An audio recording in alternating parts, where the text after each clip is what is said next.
shocks on the planet without getting a little dirty. Fox shocks are engineered with one thing in mind: winning. Now, this race-proven performance is available as a direct bolt-on replacement shock for stock or lifted trucks and SUVs. Because where you're going, it's all about the ride. For race performance and a guaranteed factory fit, ride Fox.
Hey everybody, what's going on? Welcome to the Baja HQ in this episode of Fishgistics. It's a wrap-up show this time from the Baja 500.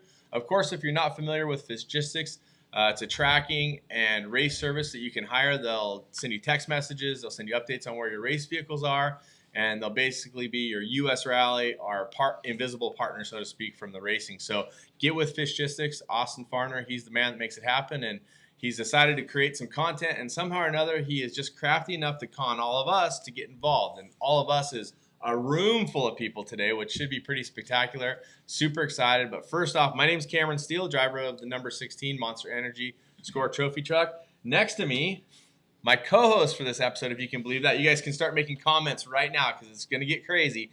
This is the number 11 Rockstar Energy Drink Makita-sponsored Rob MacCachren. Rob, welcome to the Baja HQ and welcome to Fishgistics Chaos. Awesome. Glad being here. Thank you for inviting me. For sure. And for those of you guys watching at home, you know that sometimes Pistol Pete is the co-host, and sometimes Pete won't be here, sometimes I won't be here, sometimes, well, maybe it'll just be Austin, and or Fish, I should say. We probably shouldn't call him that on the air. But if you guys want to send your hate in for Fish, please do. And don't forget, every share is $10 for me. So please share every time you can, and we'll get Austin to bust out that Amex that we cooked up pretty good back at Parker. I'll tell you that for sure. Rob, I know we're going to talk a lot about the Baja 500 today. We're going to talk about safety. We're going to talk about so many people's efforts. Let's talk about, first of all, who's going to be here today. And I think the first name, obviously we're going to talk to you about racing. The first name I want to mention is this guy, Andy McMillin, that a lot of people try to compare his stats with yours. And he's right in the room right here, you guys. So I'm just talking about him while he's here. But he's a pretty good racer, so he might be fun to talk to. Yeah, Andy's definitely an awesome racer. You know, he's quite a bit younger than me. He's got a lot of years to go ahead and accomplish what I've done. He's got a really good head start on that now. So, you know, he's definitely up and coming. He's actually already there. So, anyways, that whole battle between the two of us are talking about who's the best or whatever. I'm not done yet. I'm going to keep going for a long time, and I'm sure Andy's got a lot of years as well. And if you have an opinion, be sure and weigh in right here. Fish is reading all the comments. He'll give us some information. You might be a Larry Rossler fan. You might be a Johnny Campbell fan. You might be an Ivan Stewart fan. You might be a Larry Ragland fan. The greatest driver of all the years or rider in Baja, that's a big topic to get involved with. So, yeah, Andy McMillin's here, the Red Bull number 31. Also want to welcome a little bit later on Dan McMillin. He'll be here in the number 23. Luke McMillin, number 83. So a lot of McMillins. We're probably going to get ganged up. They were doing that at the race, by the way, I noticed. In the first half of the race, they were ganging up behind us. Yeah, exactly. I saw. Is that wrong to say? Yeah. No, it's not. I when I was leading the pack, looking back around the corners, I could see a bunch of trucks right there. You being one of them, you were pushing me around the track. And, you know, I guess, you know, it worked out well for me. I guess so. Also in the house, talking trophy trucks, will be Ryan Arciero, the Levi's sponsored trophy truck, which is a really cool sponsor. In fact, I actually think his sponsor might be cooler than he is. Yeah, maybe. Everybody's laughing. There's a room full of people. You guys are involved with this. Everybody at home, This is Fishgistics. We're having fun. We're creating a little bit of chaos. Hey, I support Levi's too. I wear a lot of Levi's. Yeah, for sure. You got it. They're a great brand. And I'm going out and buying some just because they sponsor Ryan Arciero. You gotta support who supports us. He's probably one of our most possible male model trophy truck drivers. True. You know, he and Luke probably are two of the best. Yeah, looking they guys got in the hair sport. going on, little gel, stuff like that. Have you ever seen Ryan without perfect hair? No. I haven't either. Do you see him wear a hat? Speaking of hair, we can talk about our hair being Yeah. a little lighter, but we don't want to do that. Maybe we don't want to bring up hair. Pass that on. Are you jealous of my hair? A little bit. I have gray. No, I'm just jealous in general. Okay. And also the overall winning bikes are going to be here. Justin Morgan and Mark Samuels are here. Pretty excited about that. We're going to talk about bike safety and the fun that goes on with two wheels and why those guys want to consistently smash big whoops, but I also want to hear about the trails that they like to make alongside the race course, because it's super fun to see when you're pre-running and you see bikes going by out on the sides. You're like, what the hell's going on out here, actually? Actually, we wanted to apologize, those of us, especially Luke McMillin, for running in all those bike lines and making them trophy truck lines now. Thanks, Luke. Thanks, Luke. So Luke's making comments already. We haven't even gotten started yet. I also want to thank Fish for having us. Travis Clark, who's a part of this, he's actually our camera operator. Although most of the time he just stands with his hands in his pocket because the shot doesn't change too much. If you have comments about them, feel free to launch them right here. All right, we're going to move on to our first segment of the show. And we're going to welcome our first guest who we haven't introduced just yet. So you can see here's Travis's camera work going in and out a little bit. This is a shot of the Baja HQ showroom. Remember, like our page, Baja HQ. Don't be silly. Like Rob MacCachren's fan page, right? Yep. Right? 21 Rob Mac. There, I see. And then, so sitting next to us, we have Kristen Matlock, who is the overall winner from the Baja 500 and UTVs. Next to her, her slightly less talented, but still very solid race car driver in UTVs, formerly on ATVs or quads, I guess we can say, Wayne Matlock. Next to him is Jeff Proctor, Factory Honda Racing. And next to him is P. Diddy. I don't really think we'll call you by your real name the whole time. His family owns Dailey Engineering, who makes the oil pumps for our race truck. I'm not sure who else's, but I'm sure Rob MacCachren, pretty much everybody. Yeah. Cool. I supported the Dailey brand. Yeah. Except for the truck I drive. Jeff and Pat and their team were able to, you guys won the Baja 500 in 7. Let's really quick start with the whole numbering thing of the 7. So now in score, it's gotten way more simplified as Class 7 is unlimited mid-size truck, correct? That's correct. So they've opened up Class 7 to forced induction now. So we're running a twin turbo 3.5 liter V6 Honda. Nice. And so there is another 7 class that I just recently saw was developed in score 7F. What is that? So I believe that's stock production 7. Frame rails, working leaf doors, springs. frame rails, exactly. Yeah, okay, cool. The truck it's linked, but I know he uses they use all the stock pivot points in the front. So no more leaf spring trucks. That class allows linked from what I can do because Brandon Walsh is the only one. I'm asking you a question you don't have the answer to. No, it is his. The reason why I'm asking you the question is because I don't have the answer either. I'm telling you. Okay, go for it. So I think It's a special class. It's a special class that kind of got started to. I think they keeping the factory frame rails, but they are allowed to link, and I think they have to keep the stock pivot points in the front.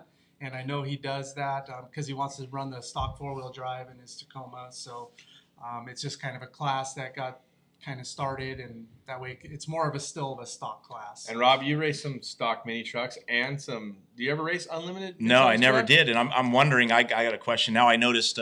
Weddle put out an ad saying that they have an Albin's ST6 in their truck, and I thought that was a trophy truck transmission, but obviously it looks like you guys have that in there as well. Tell me, is it a completely unlimited truck, or basically almost with a small motor, or what are the rules? Yeah, good question. It's a completely unlimited truck with the exception of the track width. So they limit our track 88? width. It's actually 86. 86. 86 inches is our track width. But other than that, completely unlimited truck. We're running the ST6, which is a 6-speed sequential gearbox with a torque converter. And it helps us to really find the right RPMs and torque for the range that we have with this Honda racing motor. So. Yeah. And Honda helps support you guys as well, which is pretty awesome. Yeah, we're fortunate to have factory support. They build all of our racing motors up at the same headquarters up in Santa Clarita that they build all the IndyCar motors. So we've got engineering support Wow. from those guys. We have an IndyCar driver here with us today too. Neil's here somewhere. Maybe Brandon should open that door and let him back in because he didn't want to come in the I had a chance to meet him before this started, and we were kind of talking Honda racing, IndyCar, open wheel type stuff. So that was fun. Okay. But yeah, we're fortunate to have the factory support from Honda, and looking forward to continuing to race under the Honda banner in the Ridgeline. Very cool. And so we'll get to the Matlocks now. So Kristen and Wayne have the same problem that I have at my house, and that is that I have a far more attractive wife than I am, and she's got better results than I do, and people enjoy talking to her more than they like talking to me. True or not true that you have the same problem, Wayne? Very true. All right. Very true. So Luckily, I guess, for me. tell us a little bit about your program, Wayne, and how did your wife get started? Because that's interesting to me. Basically, my wife said she wasn't going to stand around on the sidelines. Same scenario. Okay, there you go. Yeah. She stood around on the sidelines basically through the start of my ATV racing career. And then she started doing local races, just coming out and having fun. And then all of a sudden, she's wanting to race bigger races. And when I got into racing side-by-sides, I did it for like a year and a half, 2 years. And she's like, I'm done with this. I got to get on track. I was like, okay, well, help you get you started and teach you everything I know. And then she kicked my butt. He's a great teacher. That probably didn't take long, right? Yeah. Come on, spice it up a little bit, Kristen. Right? So yeah, she took off with it, and she's been doing really well. So it's really good for our team. You guys race 2 different cars, 2 different classes. Yeah, 2 different cars, And 2 different she classes. has the faster car, the one with the more power. No. That was a setup on MacCachren. Yeah. All hail Rob Mack. Yeah. Sending the first Yeah. dagger. I see what you did there. Are you naturally that red, Wayne? What's that? Are you naturally that red? Yeah, naturally I'm red. Because I believe she won the Baja 500 overall UTVs, right? Yeah, and a naturally aspirated car. She beat all the turbos. And what do you have? A turbo. Oh, Yeah. naturally aspirated is faster? No. Rob! It is I'm now. learning here. I'm learning. I'm new to this. Who would have thought? Just let it go. Okay, I will. All right. So, Kristen, That's you awesome. quickly become, not quickly, it's been a few years, but you become one of those first ladies of off-road motorsports. Heidi was able to be a part of that. Of course, we all hailed Judy Smith as, the first or one of the first to be there to race the cars in the Baja. But it must be cool for you to carry that torch. That was one thing that Heidi really loved embracing, is sharing with the younger kids and girls, saying, you can do anything you want just because all these heathens dudes are racing cars. You can do it too, It's Right. awesome. Yeah, exactly. That's my favorite part of it, honestly. I love just being a role model for the younger girls. And, it's not just girls, though. It's all the kids out there. They see that anyone can get out there and do it, women or even young kids. Even people like Wayne. Yeah, Yeah, even even people like Wayne. me. Sorry, babe. Poor guy. But I he know. looks like he's going to take all the abuse in this I first felt section. so bad. Yeah. Yeah. It was a bittersweet moment at the Baja 500 when I ended up beating him for the first time, fair and square. Because I'm like, oh, he's going to get so much heat from this. Who And got it to the finish line continues. first? He did. He did. He was the only one I didn't pass out of Right. everybody. Right. Yeah. So did you have an idea she might get you at the finish line? I knew on she time? would. You Yeah. did? Yeah, we share the same frequency. Oh. So our pits I could hear her coming into the pits, and I'm doing the math in my head. And Yeah. from that point on, I was cheering her on. Yeah. And, Did I you wanted know- to see her do it. Did she know you had you on time before the end of the race? Oh, she knew it. Did you know? I knew it. Yeah. Were you trying to get away from her? I was trying my best, but I Yeah. just couldn't make it happen. I know I'd be trying. One thing after another. So it was at one point I realized no matter what I did, unless she broke, I wasn't going to be able to pull it off. Yeah. So Let's talk about at that point- UTVs really quick, you guys. I don't mean to butt in, but, maybe only 4 or 5 years ago, we were scoffing at golf carts. We were talking crap, Oh, right. I mean, and we still do. I mean, when Me you're not included. here, we talk crap about Right. you. And when Rob's not here, I talk all kinds of crap about him. Yeah, love you too. But the UTVs are now the biggest classes. They're very formidable when it comes to ability. I raced the 7 truck at the Silver State, and granted, we had a broken engine before we ever started. That's another story we'll tell We some don't want other to hear time. excuses. But the UTVs, I got the push to pass. Like Right. someone pushed to pass me. I'm like, well, what do you think that is? And Paul was with me from Factory Canopies. He's like, I don't know, I'm having a good time over here, whatever. No, I'm just kidding. He goes, I think it's a UTV. So we kind of, we were going up this hill, and I pulled aside, and whoa! I was like, holy crap, that thing was going fast. Yeah. But the UTVs have really gained a huge foothold in our sport, and there's a lot of aftermarket, and there's just a lot of newcomers. So my question is, the development of it is happening very quickly. Is it in a good spot? Is it in an excellent spot? I mean, with all these new people coming in, is it good, bad, or ugly? I mean, where are we with the UTV thing right now? And is that a hard question? Because I kind of felt like it was hard for me to get to that question. Right. But I was trying to get there. What I'm trying to say is, when you see some of the sportsman classes, I think that you recognize that maybe some people haven't trained quite enough to be there yet, but they're there. Right. And I think what I'm asking is we there have a the pretty same good problem. cross section there? Yeah, or- I mean it's a double-edged sword. Having a big class and the fastest growing class and everything is really good, but on the other hand, we have a class that there's a lot of new people that they go down, they buy a race car, and they go racing, and they have no idea what they're supposed to do once they're on the track. They don't know what side of the course to pit on. They don't know who to move over for and who not to move over for. They think that they paid for the race, so they're in it and they're not going to move over. And we talk score into taking the blue lights off the cars because you guys are complaining and bitching about side by sides not moving over. It's like, well, hit them, move them out of the way, and that's the only way people are going to learn. And so it's a lot of fun. It is a lot of fun. Now I'm going to take the question that I posed to you, and I'm going to repose it to MacCachren in a different way. Our sport has this, and we're going to talk about all kinds of safety situations. Our sport has this really open door policy where there's no real qualifying, there's no license. And I'm not saying that's a bad thing, but I'm saying it's a topic that we can talk about. Oh, absolutely. And Rob, our sport has grown hugely. We have, arguably 50 trophy trucks at some races. Maybe some of those people shouldn't be there, but all across the classes, it seems like the chaos that can happen when you're pitting, fueling, where to be, chase trucks, how many people to be there. It seems like a lot of people kind of are winging it. Is there a way to help educate those people other than just this conversation? Are we doing a good job, and is there more we could do overall? I don't think we're doing a good job, and there's definitely a lot more we can do.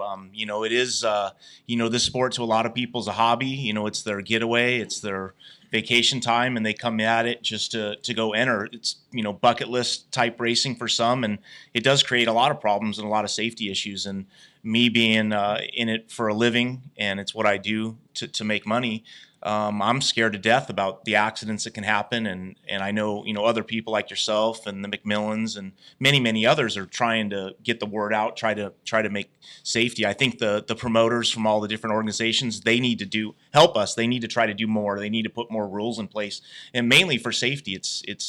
I'm fretting the day that a major accident happens that hurts people in the pit from a fire, which we've had incidences already as it is, but. We need to educate everyone as a whole to do better, to be safer. And Pat, you've been around a long time. You have some opinions on this, I'm sure. But how can we share this? We have a small forum here, so to speak. But it seems like, to me, one thing that definitely has helped through education is there's a lot less booby traps and almost no booby traps, really. And the fans are getting better.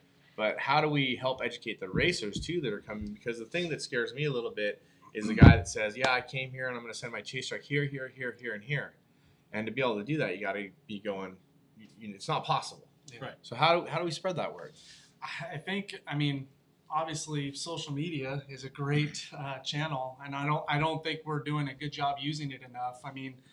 Some of our promoters are getting better. Some are better than others, but I think we need to kind of use this channel to create more safety videos. Our neighbors down south, they're real popular on Facebook now, and there's a lot of things we can do. Start doing safety videos in Spanish, and like I said, it's getting a lot better down there, but we still got a lot of work to do. And I think just using social media as much as possible to keep spreading the word is really important. For sure. Okay, so safety is going to be the overall topic going through this entire show. Switching gears now, Fish, how are we doing? Are people hating on us, or are we doing all right? You're good. We got a question for Wayne here from Lucas Hand. He says, with Honda coming out with their new UTV at the end of the year, are you going to go back to Honda? Honda is a great company when I race for them on the ATVs. But I have a very happy home at Polaris right now. It's I don't plan on stepping away from that one ever. I or we, because now you're gonna be counting on her to keep that sponsorship Yeah. for you. Pretty soon it's gonna be she has a very happy home and let me in the door. So Jeff, I want to ask you, because you're a newer face to me around off-road racing. You have factory support, you have a great program, you have great people around you. Give us a little bit of your background, how you got there, and then let's talk a little bit about your guys' success at the Baja 500. Yeah, I think it was kind of I came through the ladder system. So I grew up racing motocross in Southern California, and from there I kind of transitioned into off-road two wheels. I raced on Hondas for a while in Best in Desert, won a Best in Desert plus 30 championship. Nice. Back in, I think it was 2012, That 2011. wasn't you said back in, and Robin are like, Yeah. oh, like Yeah. 87 or what? 80, Yeah, I got some great coming in. So, I feel like I kind of earned my stripes on two wheels there for a while. And then I went into, trophy lights, race trophy lights for a while, and was able to fortunately work with Honda on putting together this factory deal to race Class 7. So, How did you get stuck with Pat Dailey as your racing partner? Pat's kind of been a friend of mine for many years. We've just kind of chatted over the years, and his 10-car program was kind of coming to an end, and he offered to help support and run kind of as a team manager. So he's also a great wheelman beyond being a great team manager and managing kind of those back end logistics. We'll get you a copy of what he just said Perfect. there. When he said great wheelman. Austin, can you mark that right there in the show so you Yeah, get that to Pat so we mark can it. have Save that it. for his highlight reel? What I mean by great wheelman is he takes a truck and can get it to the finish line. you go. No mechanicals. Perfect. Well, that's a big. Somebody else here was pointing out that that she beat them also. Oh, Kristen. So you guys got beat by the UTVs. Let's talk about Yeah, that. and Rob, just so you know, Yeah, Rob, quit- that has a twin turbo. Yeah, Yeah. quit So looking at the Val- results, because she might beat me pretty soon too. Yeah, so valid question. I will say that Pat was under strict team orders to back it off quite a bit because we had a 2-hour lead so on was second she. place. So coming up the coast, he was backing it off, preserving the equipment, getting her to the finish line. I gotta say, back to the whole UTV thing. I sold my 4-seater earlier this year, and I built a Polaris Razor, and that's my pre-runner now. And I gotta say, the thing is just absolutely amazing. When I started pre-running, we were going and doing that backside of Mike's, the Rancho Melon area. I'm like, I'm gonna go faster through this stuff in my stock Razor than I am the race truck. I mean, they're just so nimble. They're very dependable now, and having the 4-wheel drive is nice because you can just turn around real quick, go check out a line, and in the buggies and the big trucks, it's Well, I got a it's a Razor. lot harder. you do. Yeah, and I got passed while I was pre-running by a Razor as well. And then you remember the roadblock with the tractor with the track off Yeah. that Yes.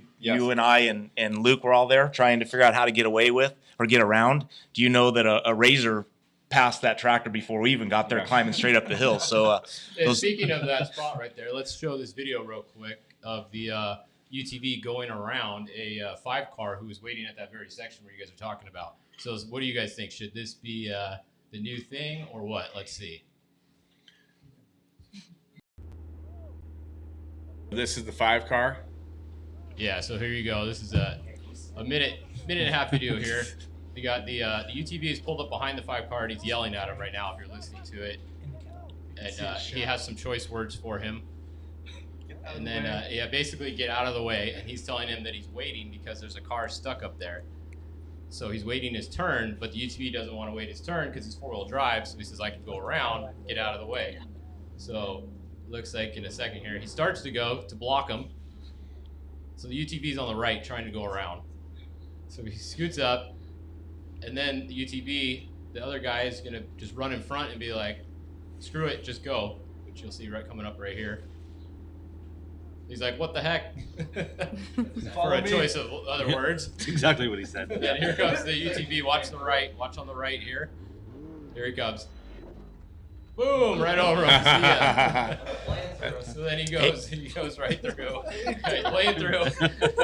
But then here the 5-car, it's his turn to go, and he's coming up. There's the tractor you guys are talking about. But then look, there's the UTV right there. He had to stop and get his co-driver back in. So the 5-car ended up passing him back. So he didn't. What was the 5-car waiting on? He didn't really gain anything there on that line. Right.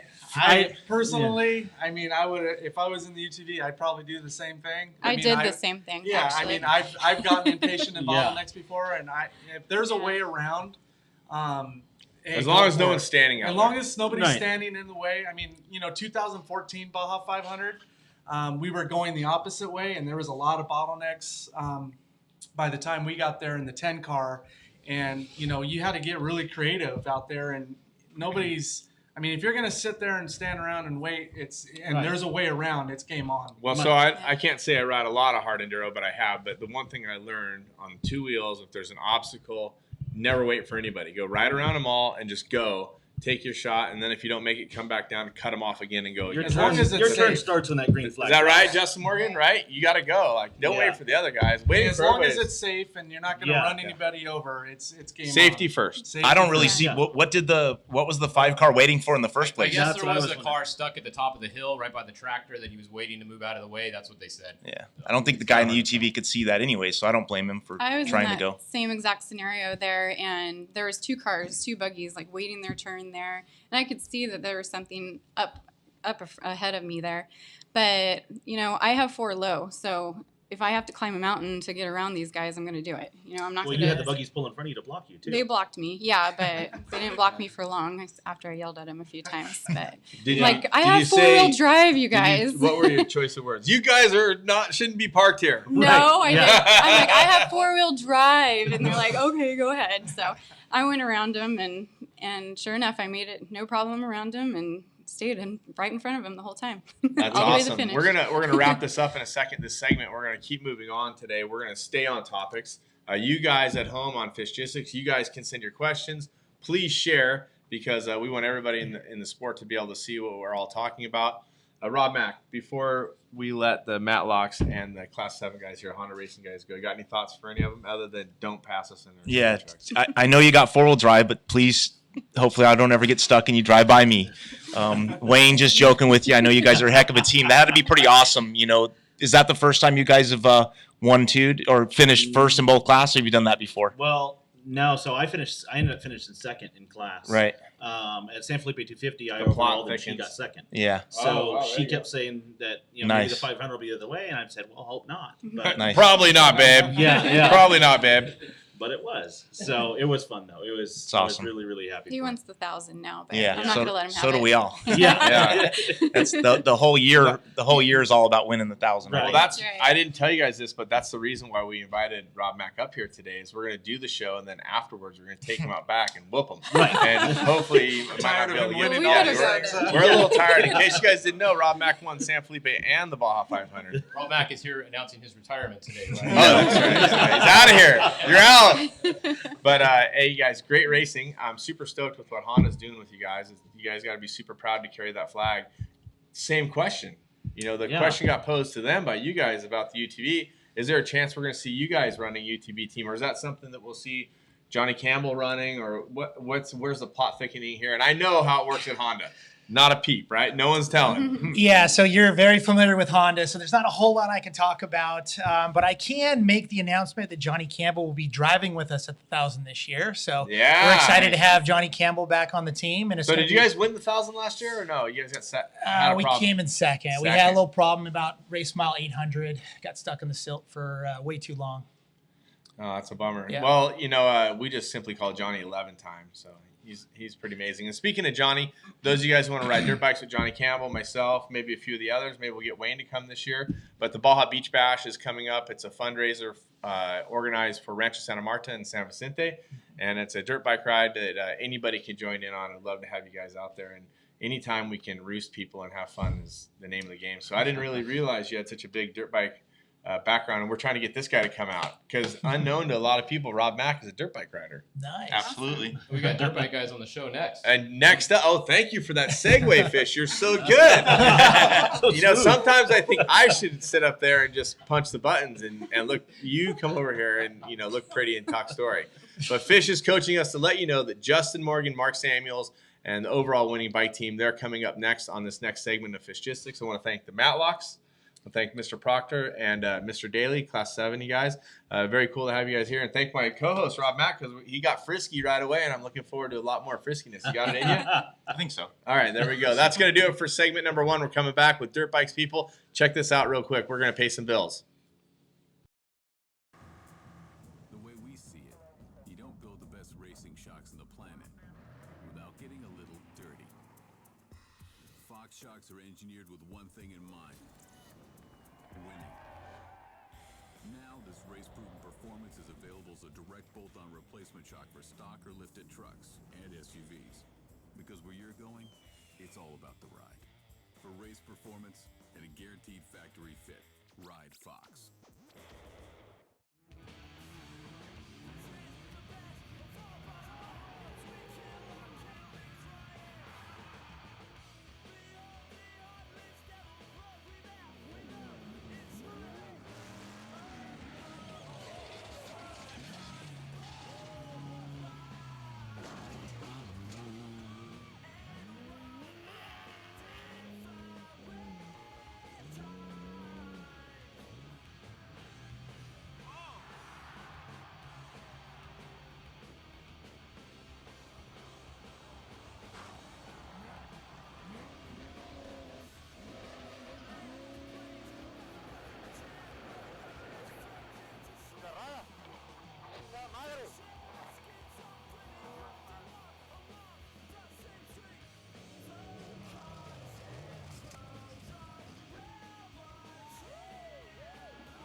And that's always a sick shot to end it on, seeing BJ airing it out. It's kind of fun, you know. He's got a little bit different things going on there. But welcome back to Fishgistics, segment 2.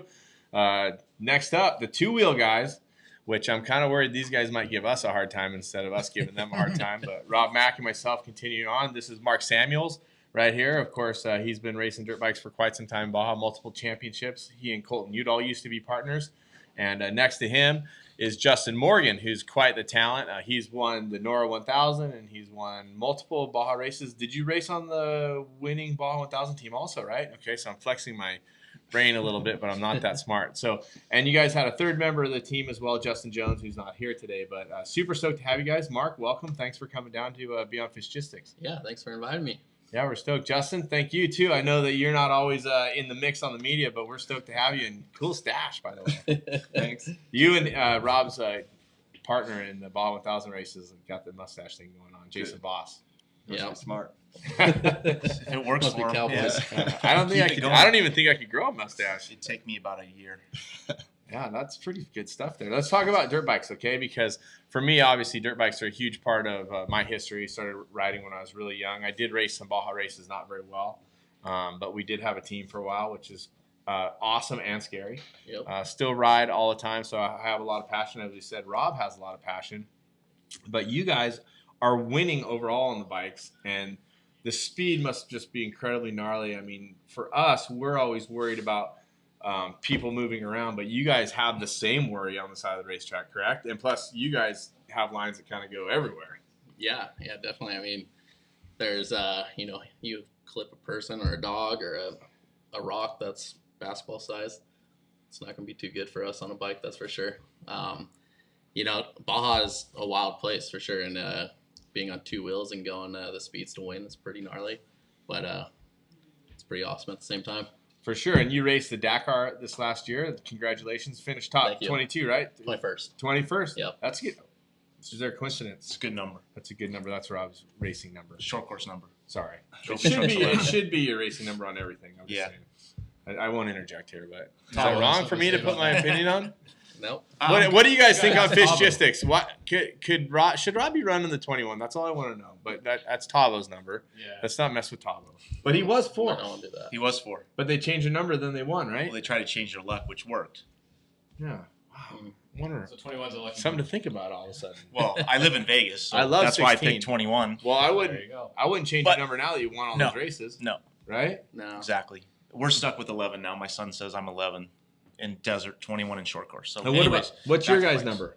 7X. 7X. And any reason behind picking the 7? That was Justin's choice. That was my national number from last year and saving some money, you know. I don't change the numbers on the plates. Justin, tell us a little bit about your background. I mean, we know that Mark's been riding on the factory team for a number of years for Honda. You guys are riding the Honda still. For people that don't know you, how about a little bit of background? I first got to know you through Tim Morton at Baja Moto and hearing about your exploits and your riding. And then, of course, I saw that you won the NORA. That was super cool. But maybe a little bit more about you. Yeah, I just started racing motocross, local stuff, when I was about 5 years old and rode that till I was about 18 and took a break from racing and rode mountain bikes and stuff, and then had the opportunity to check out some District 38 desert racing, and then somebody asked me to ride some Baja, and I tried that, and I was pretty much hooked after that. It's hard to say no, huh? I mean, Yeah. I just love the whole aspect of Baja. And Yeah. obviously, Rob and I have been doing this for so long. What brings you, Rob? What is the thing that sucks you in every time about Baja? Besides, it's your job and you got to win races. Yeah, it's pre-running, going down, enjoying the sights, the food, the scenery, just the people. I ran into Mark down pre-running Valley to Trinidad. We were staying in the hotel there. We had dinner at tables across from each other, and I ran over and talked to him about a few things. And one of the things that I've always wondered about Baja with you guys in the motorcycles, this Baja 500, you guys started at 3:30 in the morning. I know in the Baja 1000s before you've started, at midnight and separate. What are I know my feelings and some of the four-wheel guys' feelings about the starting times and how the trophy trucks and the four-wheel vehicles interact with the motorcycles. And we chatted a little bit about that, and I don't think we really came to any answers. But what are your opinions? I mean, did you like starting at 3:30 in the morning, or what would you recommend? The 3:30 starts. I mean, it's a tough time to get up and go Yeah. race. Be ready by 3:30. 12 o'clock is probably actually a little bit easier because you're not so far into the night or the morning.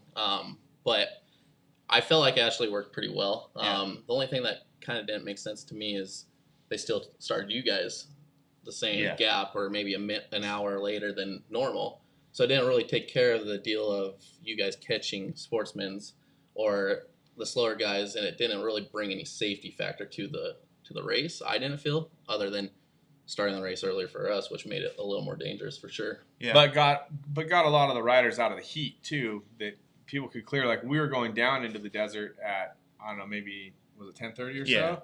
And like nose to tail going down the pavement with like 50 cars with I could pretty much see them. yeah like a Every time I look but we could see the bike, like even the lower class bikes coming out of the desert. So I mean that part worked for sure. I think for us, I mean, being first truck on the road, I don't think we had. I think we had less of a problem with the sportsman bike guys than normal, in my opinion, at this race. They also had the shorter loop. They cut off the whole northern loop around Borrego. No one got by you guys on that, right? You guys were way ahead of them. we were the first ones to make it through, and then the bike behind us got, I think, 2 or 3 sportsmen in front of them. So we just barely snuck through there. Wow. Yeah, by like 5 or 10 minutes. Crazy. How is it starting at 3:30 in the morning? Are there spectators out there then? Well, he started at 3:30, so Yeah, I mean, there was actually a fair amount of people Was out there? there, and I didn't expect that really, Yeah. but yeah, there were some diehard fans for sure. And Gnarly. And the one thing, since you got up at 3:30, the one thing that'd be really hard for me is I go to sleep pretty early on race nights, but I think it would be so hard to get any good sleep because for me, I end up waking up like thinking about what time is it, how much time, like am I close? And especially when I was racing the bike and I would start at 6 in the morning, like I'd start waking up at 3:30 in the morning going, oh crap, like, I can sleep another hour, but you don't sleep. So Yeah. how hard is it to go to sleep if you're going to bed at like 9 o'clock at night to do that? Yeah, I only got about 3 hours worth of sleep on race night for sure. I was the couple days prior, I was trying to acclimate myself a little bit, but it didn't work out. It's just hard to do. But once you're in the race, it doesn't matter. I feel like so. Right. So let's talk about the bikes because you guys won the overall. Anybody close? I mean, obviously Chris Haynes has a solid team. They won the championship last year. Are there how many open pro bike teams were there, and was there a number of you guys running towards the front? I mean, obviously you guys got away from everybody. Yeah, I think there was nine entries, which is pretty good for, it was down there pretty low for a few years, so it's kind of cool to see the sport building back up and more entries and more people come down on the bikes again. But yeah, our race, Justin kicked butt from the start. Every time I saw him, I chased him from the start down to where I got on, and it was 3 minutes, 10 minutes, 15 minutes, 20 minutes, and then I got on the bike with like a 30-minute lead. So that's nice to get a bike with that big of a gap and pressure. And did you ride all the bumps down in the desert, or how'd that work? He actually pulled it all the way to 240. So wow. Whoa! Yeah. So yeah, he did all the bumps. I had very little bumps, and got to hit all the tight stuff from through mics and. Yeah, you slide around all the blind corners. Yeah, yeah, which I've actually never done. I've always ran San Felipe or whoops, and he rode most of that section at the 250, so we made the call to just keep him on. Then I ended up cutting my hand open pretty deep right before I left for pre-run, so I got about 4 days of pre-running. How is it healing up? Yeah, it's all good now, but I got a razor blade straight to it, popped a vein. It was blood down to my tendon. Everywhere. Yeah, it was, blood everywhere all over the shop. I was doing a tire right before I was leaving. And how did you guys race San Felipe? How'd that go? San Felipe went great too. He talked me into it because I actually was only going to race the 1,000 this year. With doing Dakar and everything else, I wasn't really planning on doing all the score. And me and him were talking. So me and Justin's very first Baja race was together. So his very first Baja race and my very first Baja race was on the same team. We didn't really know each other. We knew mutual friends. So that's kind of a cool concept. And since then, we wanted to race together, and it just never really has worked out. And he's like, I'm racing. I'm like, all right, I'll race with you. 2 weeks before the 250. And that's what pushed us to go down there. And we had a blast. It went good. We won by 30 minutes there, too. And, 250 went super smooth. So Tijuana obviously is next for the championship, so you guys will be thinking about that. I want to shift gears a little bit, talk more about safety, because something that Rob and I see and all the trophy truck guys and a lot of people are the bikes that we have to catch, and it's a problem for sure. One thing I wanted to mention is you said it's surprising that they started the trucks so close, or even only 1 extra hour. The way I understand it is that the slower bikes are averaging less than 20 miles an hour. So even if you started another 2 hours later, that's only 40 miles further into the race. Right. You're going to catch them. So I think it's, for us at the Baja 1000, we caught all but maybe 6 bikes.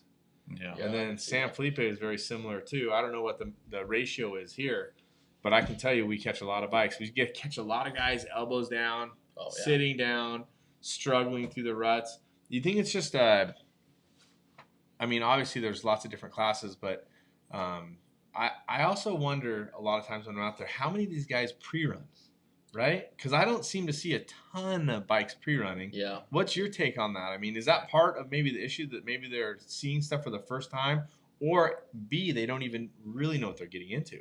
Yeah, I'd say a lot of it is people don't really know what they're getting themselves into. A lot of them are first time or second time, and I don't see too many bikes out pre-running. Especially over the last few years, it seems like it's kind of died down on the pre-running on bikes, which is kind of interesting. But Baja is such a gnarly course, and for anyone just to go with that pressure and even to think that you guys are coming or whatever, it's a scary thing. So I'm sure just the whole race aspect, I'm sure it gets to people, and you're riding a course that's so gnarly that. You ride for 2 hours, 3 hours. Not many people could do that. They go ride for 30 minutes. Right.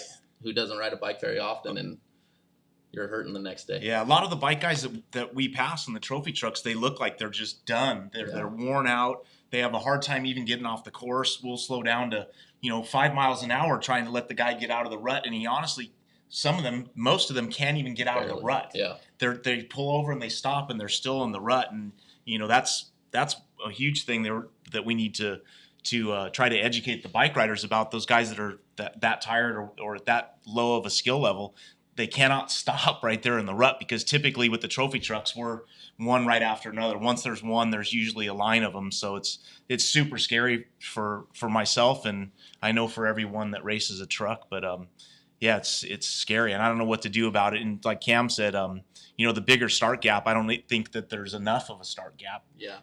Just really, back to the promoter trying to educate everybody. I know we have a drivers meeting the night before. Not everyone goes, and we definitely need to do more on educating. What's your take on the drivers meeting too? Because obviously, we talk about bikes there, and the Caselli Foundation's there. We talk about getting off. One of my biggest things, pet peeves, is not how slow people are or how it doesn't really look like they're in a good way. I hate when they don't pull off the racetrack, right? So for me, I usually stop or I slow way down to make sure there's no dust behind me, which is, we're racing, but I still will slow down or try to make sure there's no dust before I go by, because I don't want someone to be right behind me and the bike's still sitting on the side of the road. And so they say pull over, but I really think they got to pull off the course. It's so dangerous. They stop right on the edge of the rut and then they lean over. Yeah. And I'm like going like this. I'm like going, get off the race course. And oftentimes I'm like, hey, there's a guy right behind us. Yeah. It's so gnarly. The scary part for me is when the trophy trucks start, I'm following Cameron, Cameron's following Andy, Andy's following Luke. And as we go off the line and we're like that, you keep doing that. You think, this is the guy that's in front of me, and you don't expect someone to be in between. You have to constantly be thinking about that. But that's the scariest thing for me, whether it's a motorcycle or even a slower car in loop races.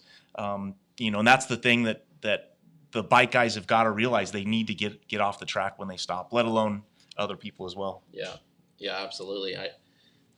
Luckily I've never been in that position with you guys. Yeah, so this is a conversation we're having with you guys about maybe guys that are in the lower classes or sportsmen or whatever. This is something that's like a total, you guys are like, whatever, because you don't see it. No, but it's a real issue. And so as the leaders of the bike community, the guys that are winning, maybe you guys can get together with some of them. And I'd love to have some sportsmen guys on here to have that conversation with. But what is the answer?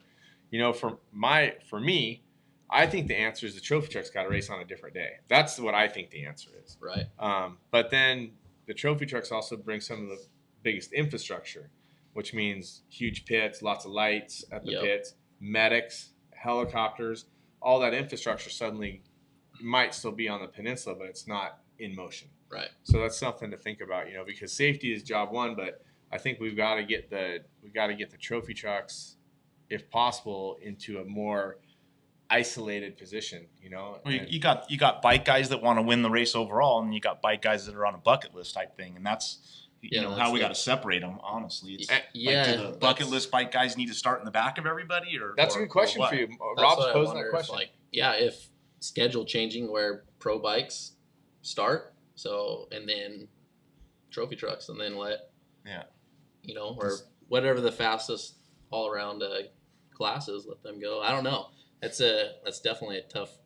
I would have to really look at it all and like you said, talk to sportsmen, because I've never really been in that position, and even your guys' position coming through the pack or into that with having bikes on the side of the course or anything. I've never been in that position either. So it's I don't know. It would definitely need something. Your guys' trucks are getting so dang fast now. It's insane, Yeah, your guys' front wheel's still at 21, right? Yeah. Ours has gone to 40. Just say We don't even really have a chance. This was our closest time to get the overall. We're 33 minutes behind you guys. You. Yeah. And I was gonna say not us guys, him. Yeah. And that was our closest to overalling in the last 3-4 years completely. That night we were eating dinner together in Valley T, I got up, went to my room, and came back immediately to find you and say, you know what, I think you guys got a chance to win this overall, as tight and twisty as it was, but it was definitely close.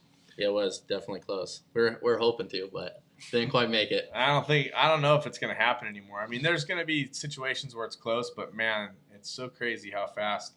And then the other thing is you got to take into consideration, although your guys' pits are pretty quick, you guys have to pit so much more than us. Yeah, 11 times at the 500. Yeah, so one of us pit twice and one of us pit 3 times. Right.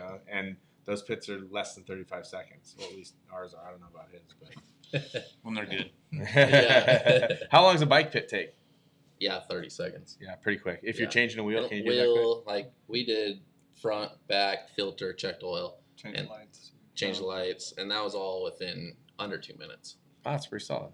Yeah, good effort. Well, I'm super stoked for you guys. You guys, for those of you who don't know these guys, super cool personalities, fun to talk to, outgoing. I love to ask you guys about lines. It sounds like Rob asked you guys the same thing. My favorite question to the bike guys is, "You got anything for me?" And then usually the bike guys say, "Yeah, well, you trophy truck guys are driving up and down our lines. Get off of them." Yeah, they're ruined right? by the time So you guys got to we make it race. between the bigger sticks and trees, right? Rocks. So, yeah. Hide them. Yeah, I bet you guys are starting to think, well, let's make this bike line right here. So this big rock's right there where their tire will be. This will teach them a lesson. But we're super stoked to have you guys on Fishgistics. Congratulations on all your success. What's next for you guys? TJ, or you guys got something else going on? I'm thinking about going up to Mammoth just for fun this weekend. Right on. And then, yeah, it's kind of summer break for us. And then the TJ race and 1,000 and a few other races. So you two guys and Justin Jones for the 1,000 or more?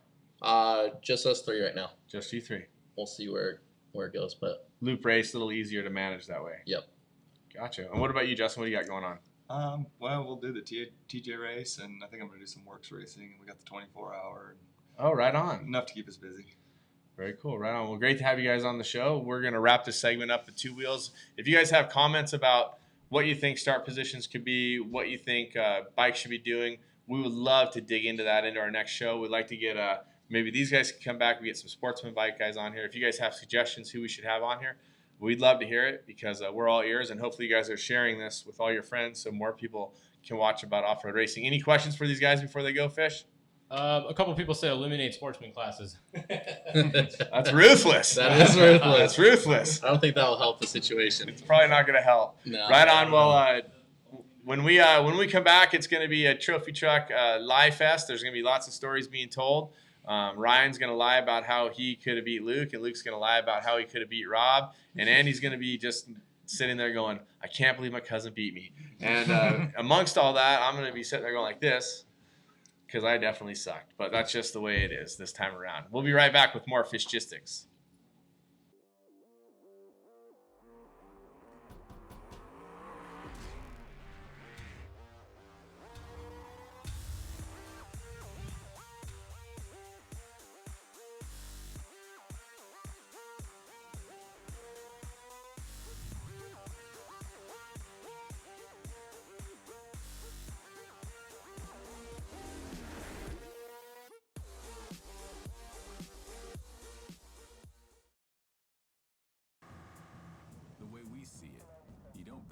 Racing shocks on the planet without getting a little dirty. Fox shocks are engineered with one thing in mind: winning. Now, this race-proven performance is available as a direct bolt-on replacement shock for stock or lifted trucks and SUVs. Because where you're going, it's all about the ride. For race performance and a guaranteed factory fit, ride Fox.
Racing shocks on the planet without getting a little dirty.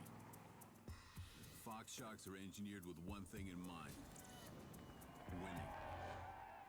Now, this race-proven performance is available as a direct bolt-on replacement shock for stock or lifted trucks and SUVs.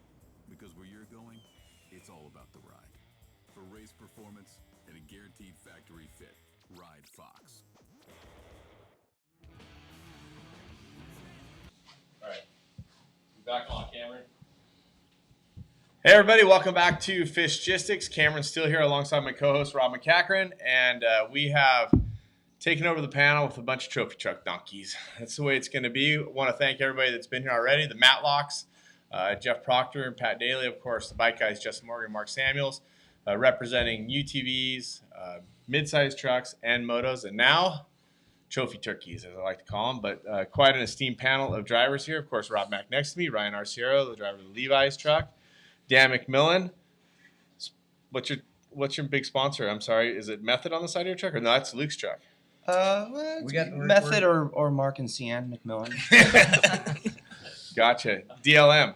DLM. Yeah, gotcha. And Andy McMillin, Red Bull trophy truck driver.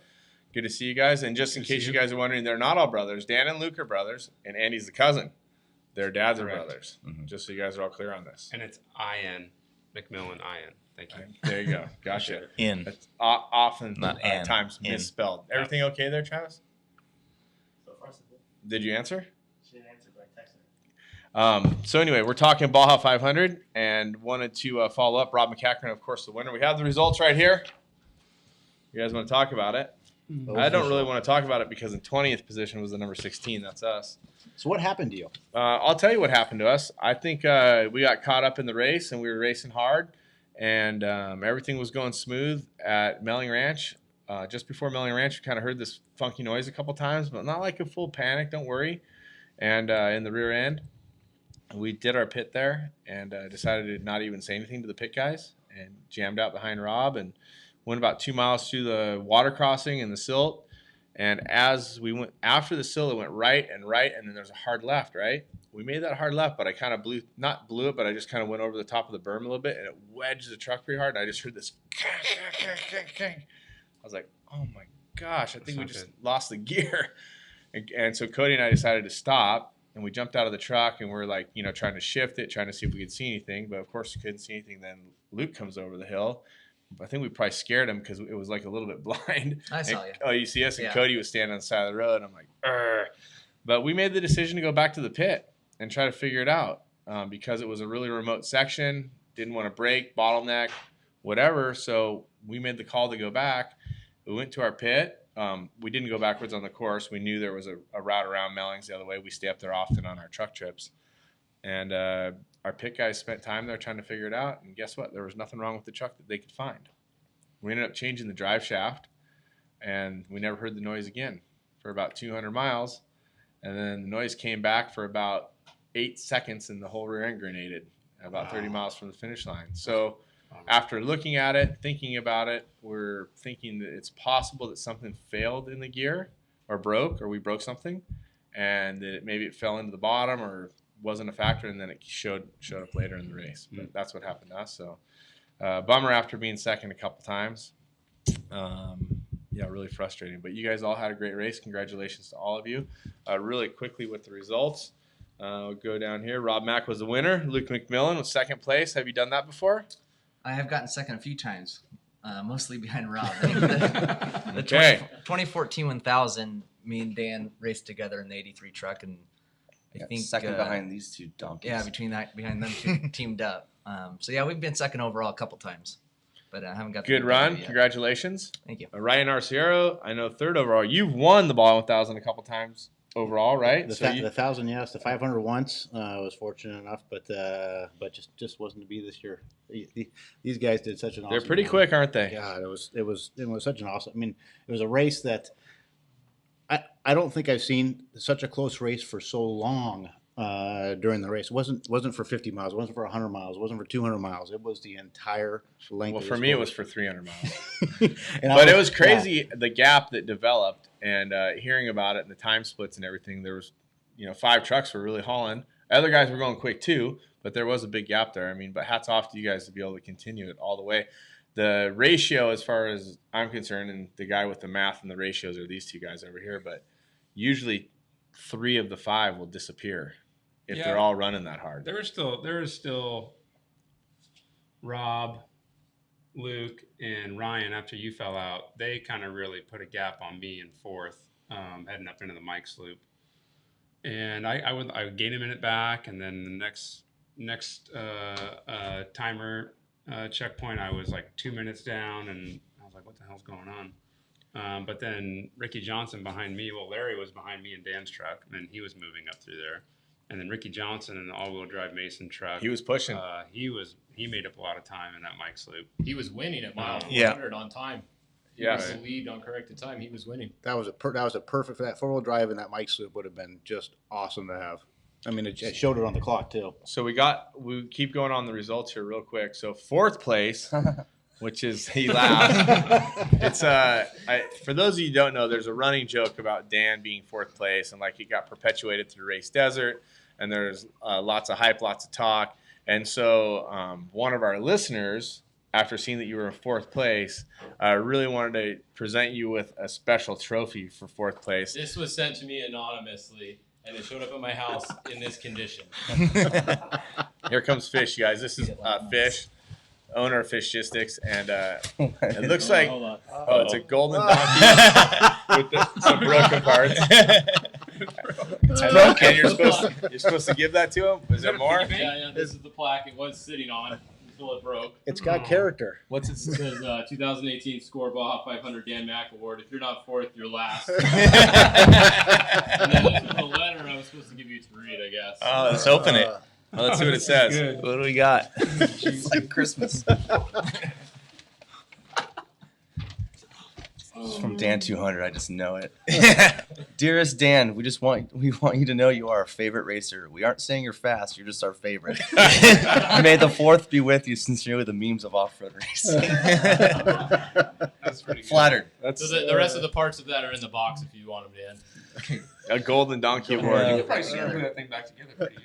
It is I'll do super it. glued already I'll to do that it. point. It's pretty fun. So fifth place, Andy McMillin, number 31. We were talking about that, and then I did want to give a shout out because when we were all talking the pre-race show, there was a couple mentions for sure for Opdali and Billy Wilson, and they both had really solid runs, 6th and 7th position, running back the results. The Herbst boys right there, 8th, 9th, and then Robbie Gordon finishing in the 10th spot. But let's talk about the race for you guys a little bit. I mean, maybe we should work from 5th up, but maybe we should talk about different segments in the course. I'm not sure how we should do it exactly, but Well, I think the first 167 miles were very good.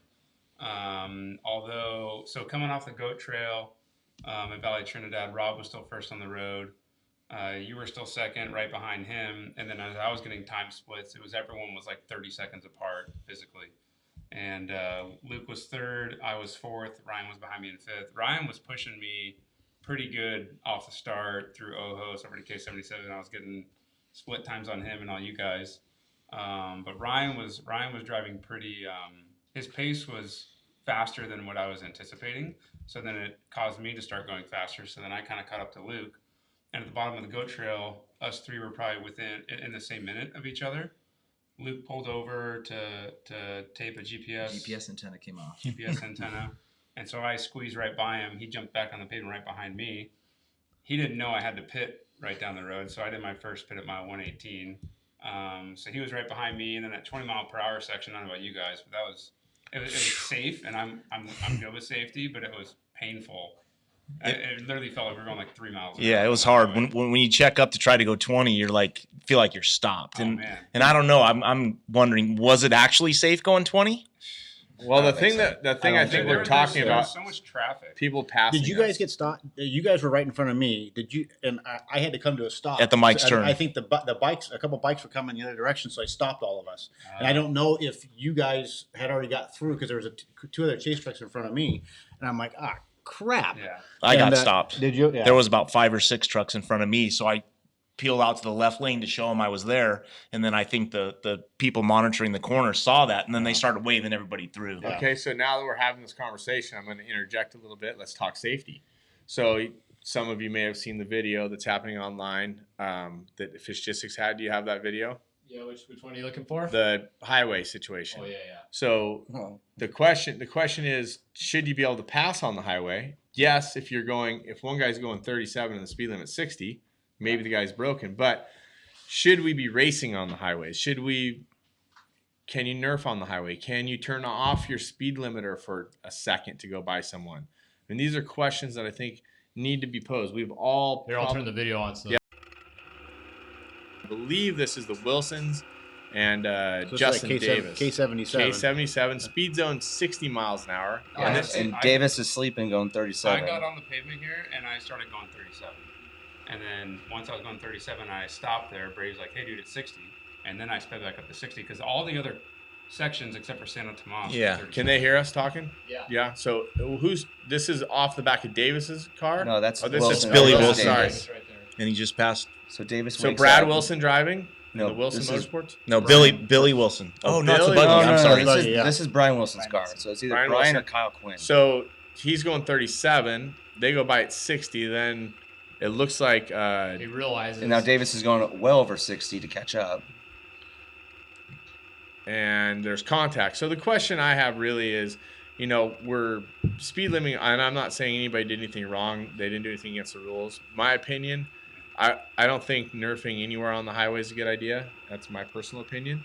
And obviously he pulled over to block, or he was getting ready to turn. It looks like he's going to block.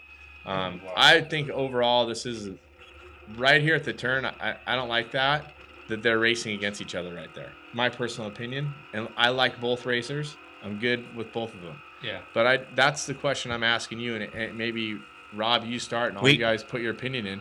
Are we racing on the pavement? Are we in a speed zone? What's the situation? Well, he's in a speed zone. He made the mistake going 37. He got past at 60. Then it pissed him off, I'm sure, and he went up and tried to get his spot back. And I don't blame the Wilsons for whoever's driving that car for not letting him get his spot back. I mean, because he's speeding. Because allegedly, he shouldn't have sped on the highway too. He's taking that penalty. But like you said, that last hit there at the corner, that one's uncalled for. The others probably shouldn't happen as well. But we can't have any more problems. And that spin could have spun him out and got into a spectator or something and hurt him. So I don't think it was a good idea at all. I agree. It's hard, Justin did make a mistake, obviously. If I was Wilson's, I probably would have done the same thing and blocked him, knowing he was coming up, and he made a mistake, and I went around him clean. But I agree with Rob. I think the downfall to it is what could have happened. Thank God nothing did happen, but what could have happened if he did spin him out, and what he would have gone, you can see right when he hits him, you can see the chase trucks off the camera left. I mean, he could have easily gone into one of those chase trucks. Family, your friends, your chase guys are there. It could have really seriously hurt somebody. So, that's a tough call. I don't agree with it at all. But I said I probably would have done the same thing Wilson's did. Anybody else want to weigh in? You guys all on the same I page? had the similar thing happen to me 1 year ago at the 500, and I was doing exactly the mile per. It was 37s. We got on at K19. We're going towards like the meadow, getting back on there. I'm doing exactly, I think it was 60 at that point. Whatever it was, I was right on it, and I had a racer turn off his speed limiter and go by me at 80, because that was his strategy. Or left the speed limiter on, but took the penalty and went around you to gain track position, knowing he could make up that 2-minute penalty. Exactly. So that was his strategy. He's going to just blow by me. I got a 30-second penalty. Great. I'm going to make that up right now. So we got a question coming in. Do you guys think that needs to be a more severe penalty? Quick. Yeah, hold on. I'm Let gonna Luke finish. Because my main point is, if there's a rule that tells you to go 60 and I'm going 60 and you do 80 to go around me, that's blatant cheating. That's a DQ. Simple. I think the video is different because Davis made a mistake. That's his own mistake. So sorry. Don't hit someone because you made a mistake. Yeah, I agree. I agree with everyone else. What? Go ahead. You got something to say. Say it. I posted on my social media account, and like I admitted when I made the post on my social media, that I've made stupid mistakes in the past too, and everybody has. had to learn the hard way from them. I really don't blame either guy for what happened in that video. And the fact that there weren't rules in place to prevent something like that from happening, and more harsher penalties for speeding blatantly to regain track position on the highway, I think lesson learned from everyone, and the sport will be better because of unfortunate situations like that, and just kind of how it came to light. But yeah, I think things will get better going forward, and hopefully it won't happen again. So do you guys, are we in agreement that there shouldn't be that kind of aggressive racing on the highway, and should there be an implementation of some type of rule that goes along with that? I mean, I've been talking to people about what the rule should be, and something like if you go 3 miles an hour, 5 miles, I mean, it's pretty simple to stay within a mile an hour or two of the speed limit. With the Steele units now warning you, like they beep at you when you get close to 37 and when you're on 37. But we have had issues with them not being consistent too, because you thought I closed a gap on you on the highway, and I ended up with 0 penalty. Right. So. But something where it's I think there's a lot of gray area. If you go 5 miles an hour over the speed limit, it's a whatever hour penalty, 2 hour penalty, 30-minute penalty. Something make it more aggressive. Yeah, something to prevent people from using it to their advantage. Because we talked about it in the race truck. Like, okay, we're 200 yards behind Rob. Do we go 35 miles an hour and pass him? My eyes were glued to the mirror too, by the way. Yeah. So for me, we probably happened to all of us. Yeah, we've all been in that. Yeah. position. So There's someone right for behind us, we try to play by the rules. Yeah. And I think safety is a huge thing, and I think the reason why these things have been developed for the highway is for safety. Again, I'm not calling either one of them out, but I think it's a topic that we should have a discussion, because we need to come as a group consensus to talk about those kind of situations and all that. And I mean, we could go all the way back to pitting on the highway. I think it's happened to Rob, it's happened to Ryan. There's been discussions about it in the past. Those things have been, at the time it was okay. Now it's not, right? So we just need to have a clear definition. But I thought it was worth bringing up since we were talking about safety and highway racing. Yeah, definitely no racing on the highway, no nerfing whatsoever. If there's traffic coming backwards and you're the guy behind and you don't see that there's traffic coming, it could be really bad. So Cameron, one question coming in: do you guys think that SCORE needs to bring back the competition review board for instances like this instead of just one person making a decision on it? Anybody want to take that? I think the competition review board was kind of okay in the day. The problem was the people weren't consistent. You'd have different members on there. I think it's really something that SCORE needs to put in place. I respect what they're doing. I think they've been doing a lot of good things for the sport. They need to do more, and maybe the race director needs to start making those calls. Well, I think the race director, I'm going to say one thing about SCORE. I really like the race director. I think we all agree that Jose G and the crew are making great courses. They're letting the racing happen. They're working towards the betterment of the sport. Obviously, Roger has been trying to put a lot of media, safety, all kinds of stuff. So I think we're all in agreement. SCORE's doing a great job. Definitely, it's progressing for sure, 100%. I totally agree. I love SCORE racing. I love Jose G. I love the VCPs. But then I also see a lot of negligence. I mean, like coming out to K151 at San Felipe, there's no VCP to keep us off the access road. We brought it up to Jose G. It was very obvious to experienced racers. That's a huge safety issue. What did they do the next race? Nothing. So that's seriously disappointing. And then where the Herps accident was, they let that, like, we were going to race in the dirt, and then the night before the race, they're like, oh, we're going to put you on the highway. Well, like, I think I don't understand why that's not a forethought. Well, I think it's something that they have to decide at the time, and I don't think that we can micromanage every decision because there's so many different decisions, and they're it's hard, and there's never going to be an absolute perfect idea or opinion, but I think that in the SCORE's defense, I feel like they do try to implement a lot of good safety stuff, but keep the racing happening. Is all the ideas perfect? No, but I think that the good part is that you're willing to speak out and say what you think, and so are all of us, and we're all in agreement with that. But let's not beat this down. Talked about it a little bit. Let's move back to the racing. I want to hear the stories about what happened. So my question, Rob, you got all of us hot rods following you around, right? Is there any pressure? Only if I wanted to put it on myself, honestly. After winning San Felipe, that enabled us to start first on the road, and I basically just thought at the start line, what am I going to do? And I said, I'm just going to pretend like I'm the only one here. I'm going to race my race, and I'm going to let you guys try to get by me. So I just was very patient. I know that you guys were all pushing me. I know most of the time I wasn't winning. Matter of fact, I wasn't winning until probably when about the same time that Ricky Johnson went down in the number 6 truck, and going back to the beginning of the race, it was just making sure I maintained first truck on the road. I was getting time splits. Most of the time Ryan was actually leading because I was holding Cam up. Cam was holding Luke up, and Ryan was able to close in on him. But I figured once I got down in the desert, I would try to pull away from you guys, and I tried. I thought I did. I went to my first pit down in the Borrego area and found out you were right there still, Cam. So and chased me all the way back up the Mike's Loop. And then going through there, I just want to be patient. We all know it was very twisty and tight in there. And if you put some of those sections, if you put one tire in the wrong place, you'd be off the side of the road. So I was just real cautious through there. Got out to the Highway 1 and did my pit, got time splits. And at that time, I think I was in 4th, and Ricky was winning in the 6th truck. And I think Ryan on our time splits was 2nd.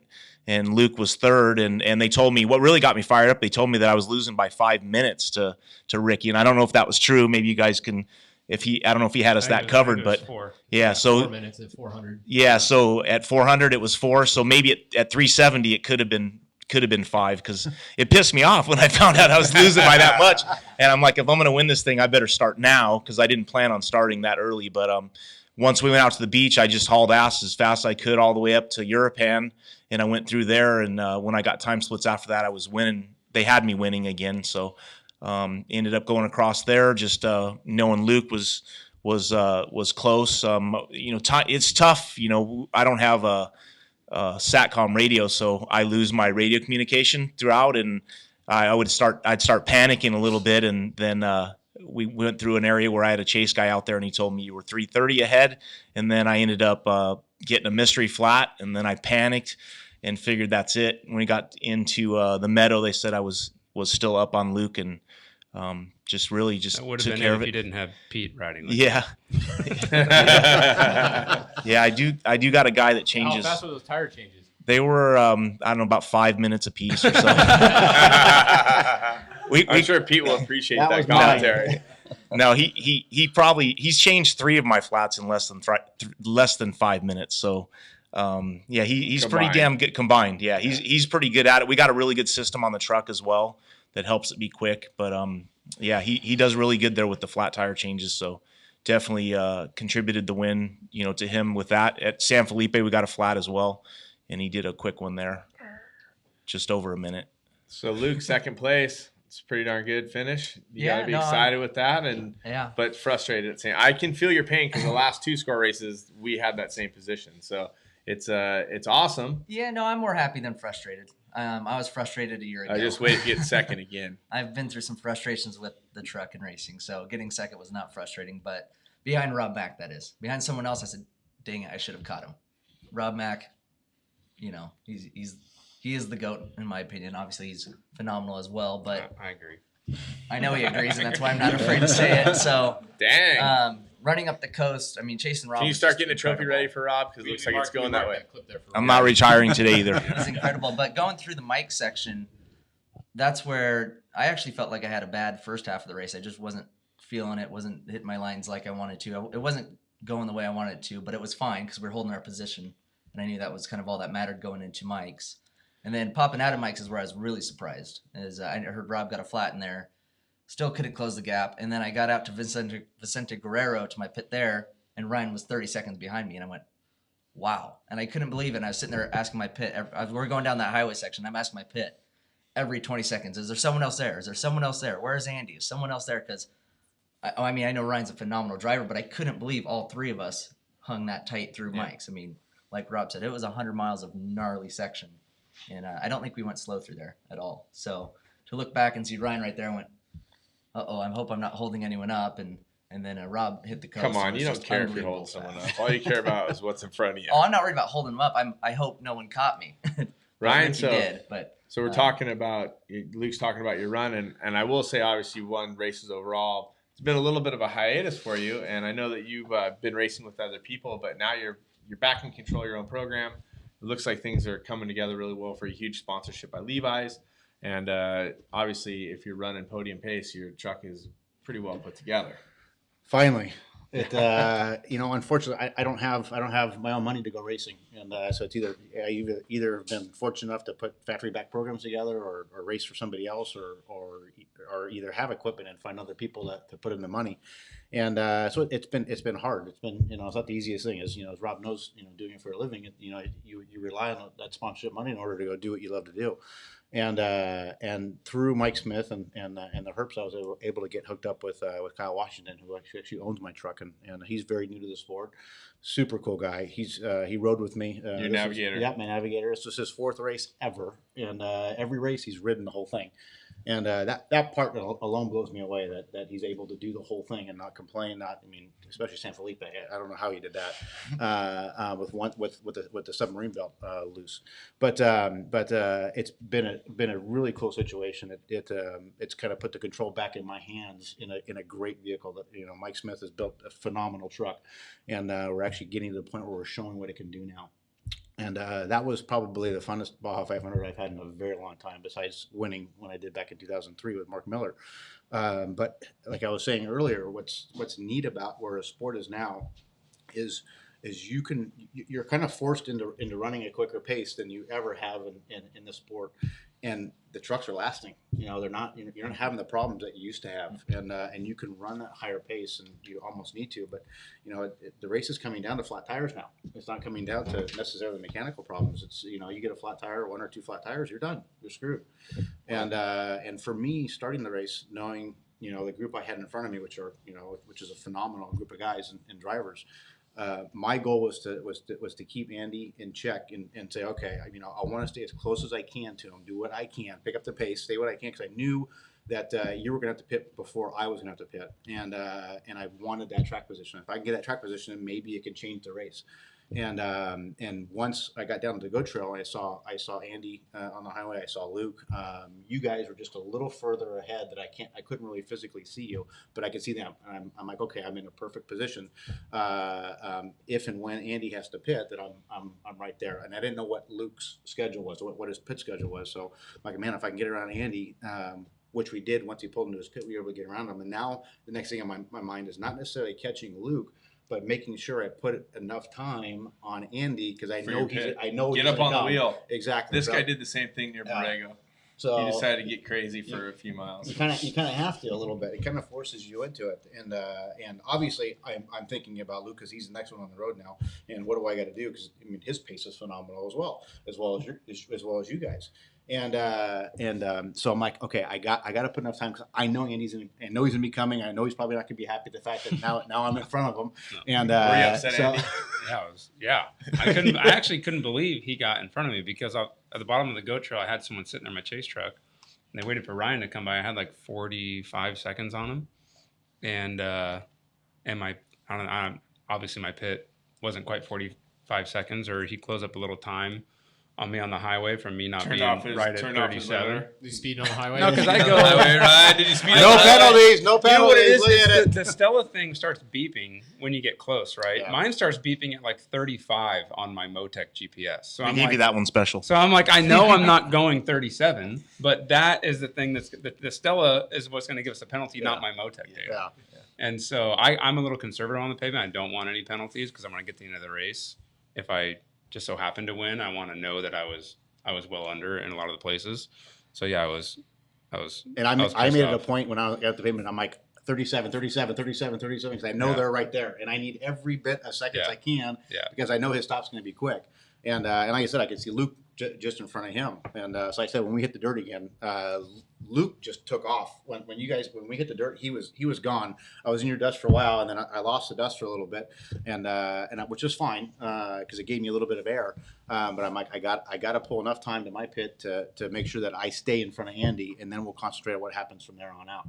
And we were fortunate enough to do that. And then when we got out of San Mateus and started making our way through the Mike's Loop, I was just shocked, because I can see the helicopters, and I can see all. So I'm monitoring based on what the guys told me at Mike's Road, and then I'm watching the helicopters, and the helicopters aren't going anywhere, and not going anywhere for the first 20 miles, 30 miles, 40 miles, 50 miles, all the way over to the other side. And then obviously, unfortunately, I saw you pulled over. I'm like, okay, there's another position, good for us.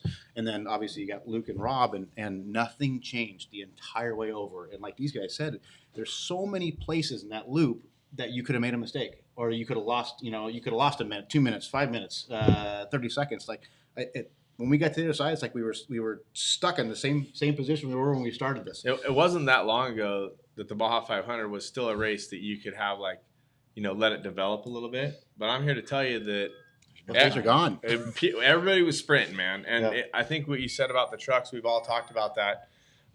Just really quickly, it looks like in the results in the top 10, we have a couple Herbst trucks. We got Jimco, a couple Geyser trucks, a couple Racer trucks, and a Mason truck. a testimony to the sport and how it's grown and how good the equipment is. Because really, you can't. I mean, those. I'm guessing those top 10 trucks. I saw Robbie in the pit when we went by him when we were coming back, but most all those trucks weren't lollygagging, and no one really had a big problem. Everybody's going with it, so it's pretty amazing what's happened in the sport. Cameron, one of the questions was, what do you guys think about the no qualifying now? Now that you guys had a race after doing a full race qualifying, basically, did you like not qualifying and having all the fastest guys from the last race up front, or do you guys want qualifying back? Rob probably It made for a great liked race. it. Yeah. I like qualifying. I think San Felipe, next year, I get why they did that. They're trying to get some entries to participate in the series, but just maybe a little bit of give and take for score for next year is like, let's still qualify for San Felipe, and then if they, to help them a little bit on what their idea was, is then your San Felipe finish position is your Baja 500 start position. But all in all, I like qualifying. I think the fast guys deserve to be up front. Some of at San Felipe, I put 2 entries in since I'm over 50. I entered a 11L, and they made a new rule, and I'm claiming the new rule. Luke, you can't have it. That's fine. Just don't do it. I'm good. Well, it's a rule since you I don't want to pick on you, but I got a call from Roger Norman, and it's because Luke was blowing Roger's phone up. So now there's a new rule saying you can't enter in 2 classes or 2 different classes. So for you guys that don't know, when Score started the Legends class, which I don't think it should be called Legends.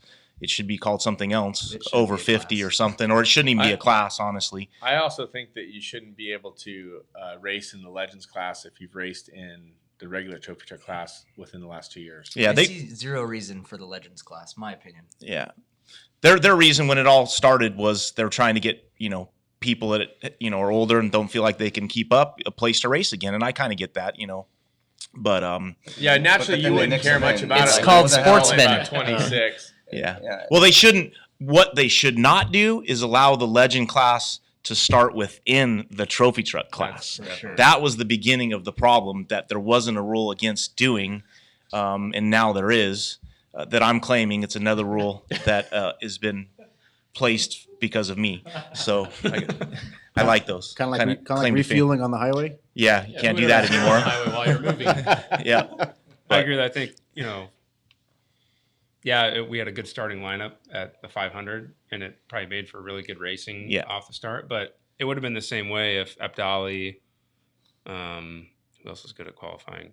Ricky Johnson. Robbie. Yeah. Okay. He Anyway. makes it exciting because he'll qualify first, and then he'll stack us all up, and then we're all racing against each other. The guy that started 10th is actually leading on time because now we've all been slowed up the whole way. Yeah. But I think it would have been just as exciting, with qualifying. Look at Abdali, what happened to him. He had a perfect run, not one issue. I don't know how much he lost to us by, but I think it was over 20 minutes. Yeah, not getting a front starting position placed him in 6th at the Baja 500 most likely. I just don't think that's what's good. 31 minutes. I don't think that's good for the sport. I just think the fastest guys being at the front, the fastest guys competing against each other, that's what the fans want to see. That's what's good for TV. That's what's good for the sport. If you took the top 10 fastest guys and you put 5 of them 1 through 5, and the other 5 of them say 35 through 40, the win is coming from the top 5. Absolutely. You can't win a trophy truck race from the very back of the field. Yeah, we all called it after San Felipe when we were talking about who's going to win the 500. Almost everyone picked all 5 of us that were starting in the first 5 spots. Almost worked out. Yeah. Kind of. Worked out for you guys. What did you guys think about the starting time? Because this was the earliest that trucks have started in a long time. Did you guys? I thought I liked it, and then I had my kids were at the race, so I was up a couple times in the middle of the night. But man, I was like, and then trying to get them ready and get them out the door to get chasing. I was kind of tired. I think we got used to sleeping in and just having nothing to do and waiting around Sit down, for the have start. a buffet This time, breakfast. it's like, wake up, you got to hang go. out. I don't know. They used to start the races that early when Yeah. I was younger. Before I started racing, they were all 8 o'clock starts. Get up, crack. I a have gun. raced a bike before, so I've been to the start line in the dark. I'm just saying. Yeah. So. Well, I didn't mind 8:30, 10:30, doesn't matter. It's race day, but it didn't make sense to me. Like was the 8. bike guys said, why not 10:30? Why not 2.5 hours more for the bikes? Why not? I mean, I haven't heard a good reason. Yeah, I'm with you on that. It was nice getting out of the desert though, like before noon. Yeah, but the heat is the main guys for the bike guys. The bike guys deal with heat, not really. True.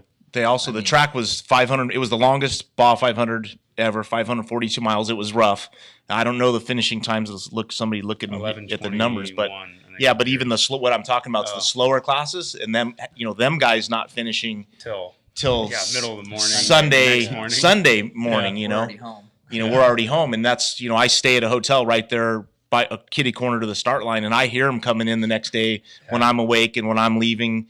They're still finishing. So I think that had a little bit to do with it too. Yeah. But it is the bike. I was okay. I was okay with the early start time. I'm okay with it. Yeah, I think it's good. I mean, I think there's still a lot of conversation to be had about when the start times are going to work out. If you guys have any questions here at Fishgistics, send them in. It's not every day you get a panel like these guys all racing in the top, finishing in the top 5 at the Baja 500. If you have bike questions. We have a good controversial one. Richard Bruce says, do you guys still consider Robbie Gordon as a legitimate contender? Who wants to tackle that one? Well, he started in front of me at San Felipe, and I caught him by Zoo Road. And I don't know if he had an issue or not. And that's me. I'm the 4th fastest guy here. I don't know. He's possibly the most talented driver out of all of us. No doubt. I just think his equipment kind of lets him down. If he was in a different manufactured truck or a new truck that he built that was kind of more conventional, or not saying his truck isn't up to date, but just his driving style, and I would be way more concerned with him if he showed up when he wasn't in his own truck. Just based off his well said, and I think that we touched on that topic a little bit at the last show, and Rob can probably attest to this. Rob and I both said we saw Robbie pre-running more this time than we had seen him in the last couple of years. So I think there was a big commitment to being down there and doing good. He finished in the top 10, and I think for some time he was running in close to the top 5. So I don't know exactly how it was because we were not tracking all that at that point. But where did he start? For my feelings, I think Robbie's an incredible driver. I echo what you said, Andy. I think it's just a matter of, one thing that I've noticed, the more that I'm focused on the racing and the pre-running, I haven't been bringing my family to the races. I've been head down pre-running, whether it takes night, whatever, getting all the sections in. I just think there's other businesses Robbie's running. He's traveling all over the world with the stadium super trucks, and I'm super stoked for him that it's going good. And I echo it. I think he's an amazing driver. I just think where we're at in our sport right now, it takes a massive commitment to pre-running and the equipment. I mean, I'm pre-running in the exact same thing that I race in, pretty much, less 200 horsepower. Well, looking at pre-run all the time, and I think we saw you guys the most out there. So, I mean, it's a matter of putting in the work. And I think Abdali puts in a ton of work.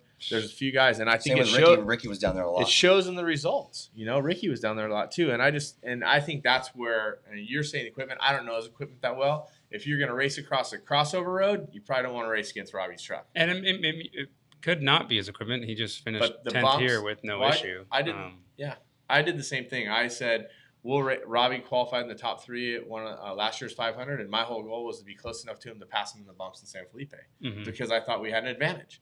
But Robbie knows where he's good, and I think he's an exceptional driver, and I actually think we're going to see more from Rob here soon. That's my personal opinion. Hope so. Yeah. No, he's not going to lay it back. He's a competitive guy, and like you guys said, he's the most talented guy. He's not a guy that's going to sit back while we all talk about his equipment. Because he's had. We're going to get him fired up. Don't poke the bear. Yeah. Don't poke the bear. As soon as I stop biting my tongue and say what I want to say, he'll come out all angry, and I don't want to do that. I think he should put Max in his truck.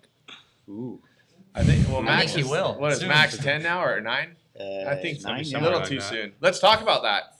Let's talk about the ages. I mean, let's talk about who should be racing off-road. I started navigating at 12, driving at 15. You guys did kind of the same thing. Rob maybe started a little 16. bit. 16. I know Ryan was around it as a little kid.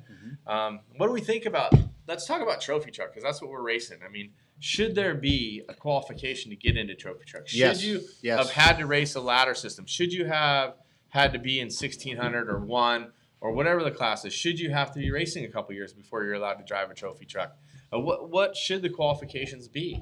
I mean, obviously we can't go back to it retroactively, but I think still to this day, if we have 40 entries now and another 40 coming, There's 100 trophy trucks out there now. Best in the Desert's already doing 100+ numbers, right?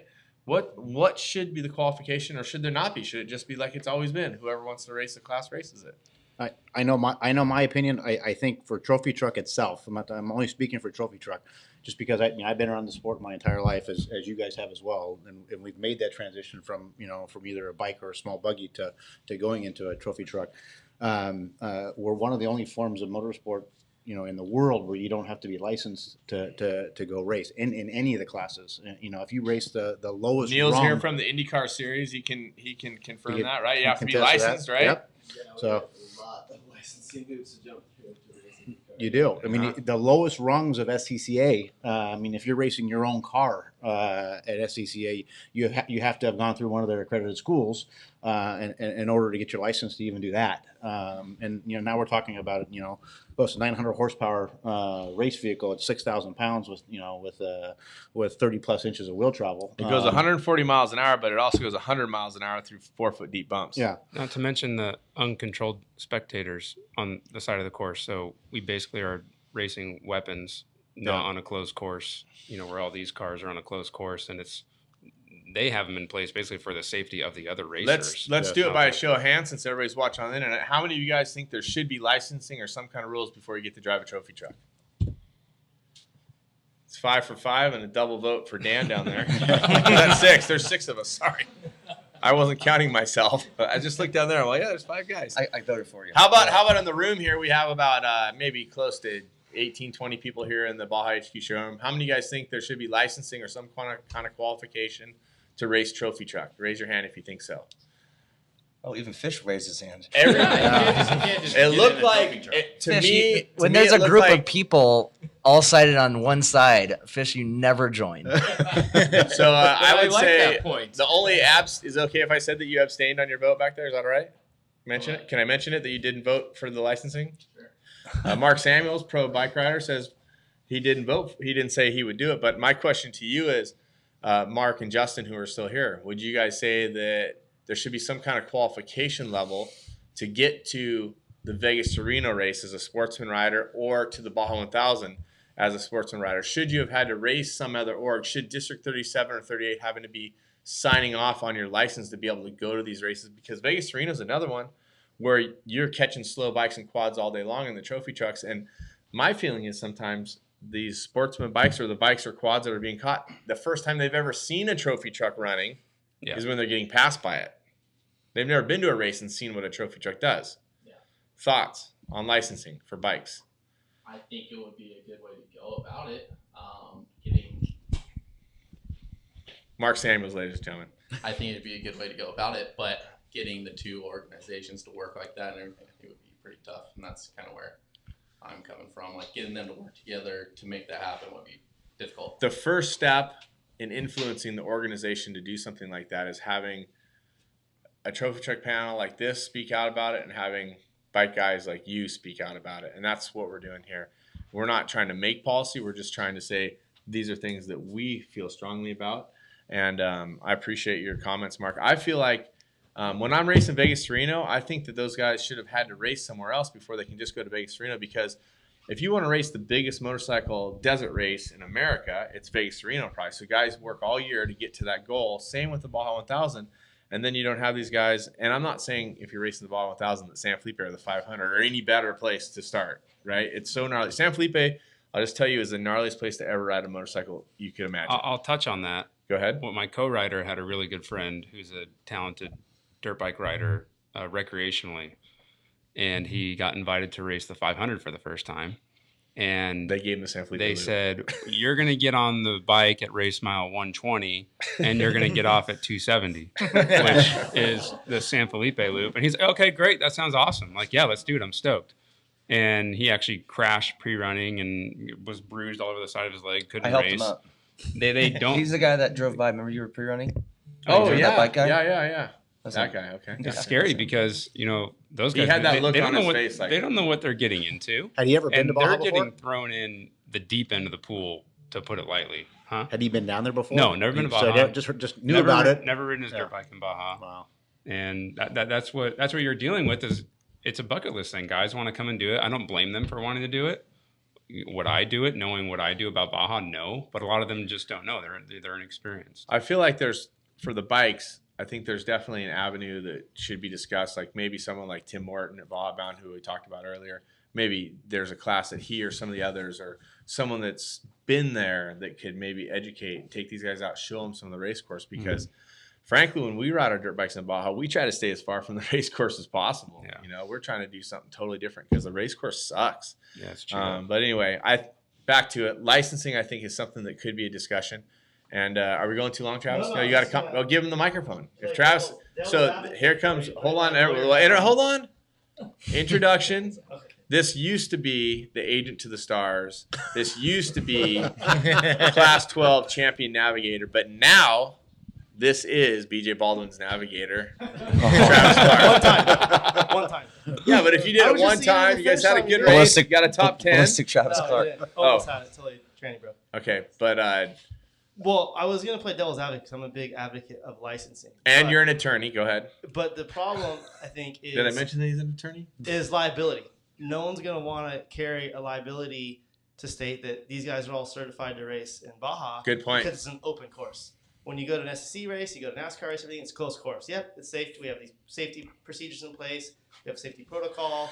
It's a lot less risky. Gotcha. As soon as you put your stamp on it, that he's what gonna do a race.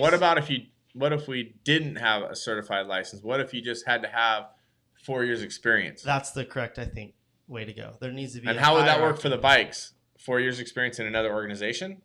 Maybe you can't or race 2 the years 500 first. Maybe you have to race a smaller race, a San Felipe or Rosarito, or maybe not San Felipe. Yeah. Well, I'm saying not San Felipe. Well, maybe there needs to be a score feeder series for bike guys to come in and do a bike only race, once or twice a year to give them the experience before they get thrown in the deep end. Go ahead, Wayne Matlock, former bike racer. With the bikes is say it again. Part of the problem you guys are having with the bikes is we're not. It's not just us. It's the bike guys too. Part of the problems that the bike guys are having and trophy truck guys are having is the bikes don't know what to do when they're caught by the trophy trucks. So racing another organization like District 37 or District 38 gives them absolutely no experience for that.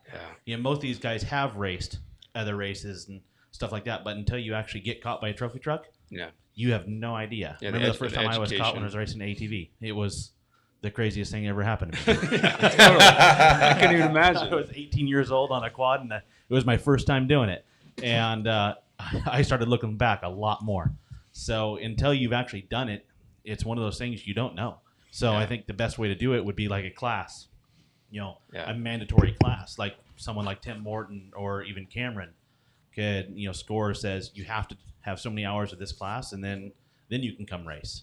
Yeah, they use the driver's meeting. They try to do that at the driver's meeting. They try to educate. Problem is, sometimes there's one guy from each team. Sometimes there's no guys from a team, car, truck, motorcycle, what have you. I know Rob got up, or maybe it was Robbie, at a couple drivers' meetings a couple of years ago and got up and just tried to talk to those guys about, hey, I'm in the truck. This is what I'm thinking. This is how we do it. This is how we approach when we come up behind you guys.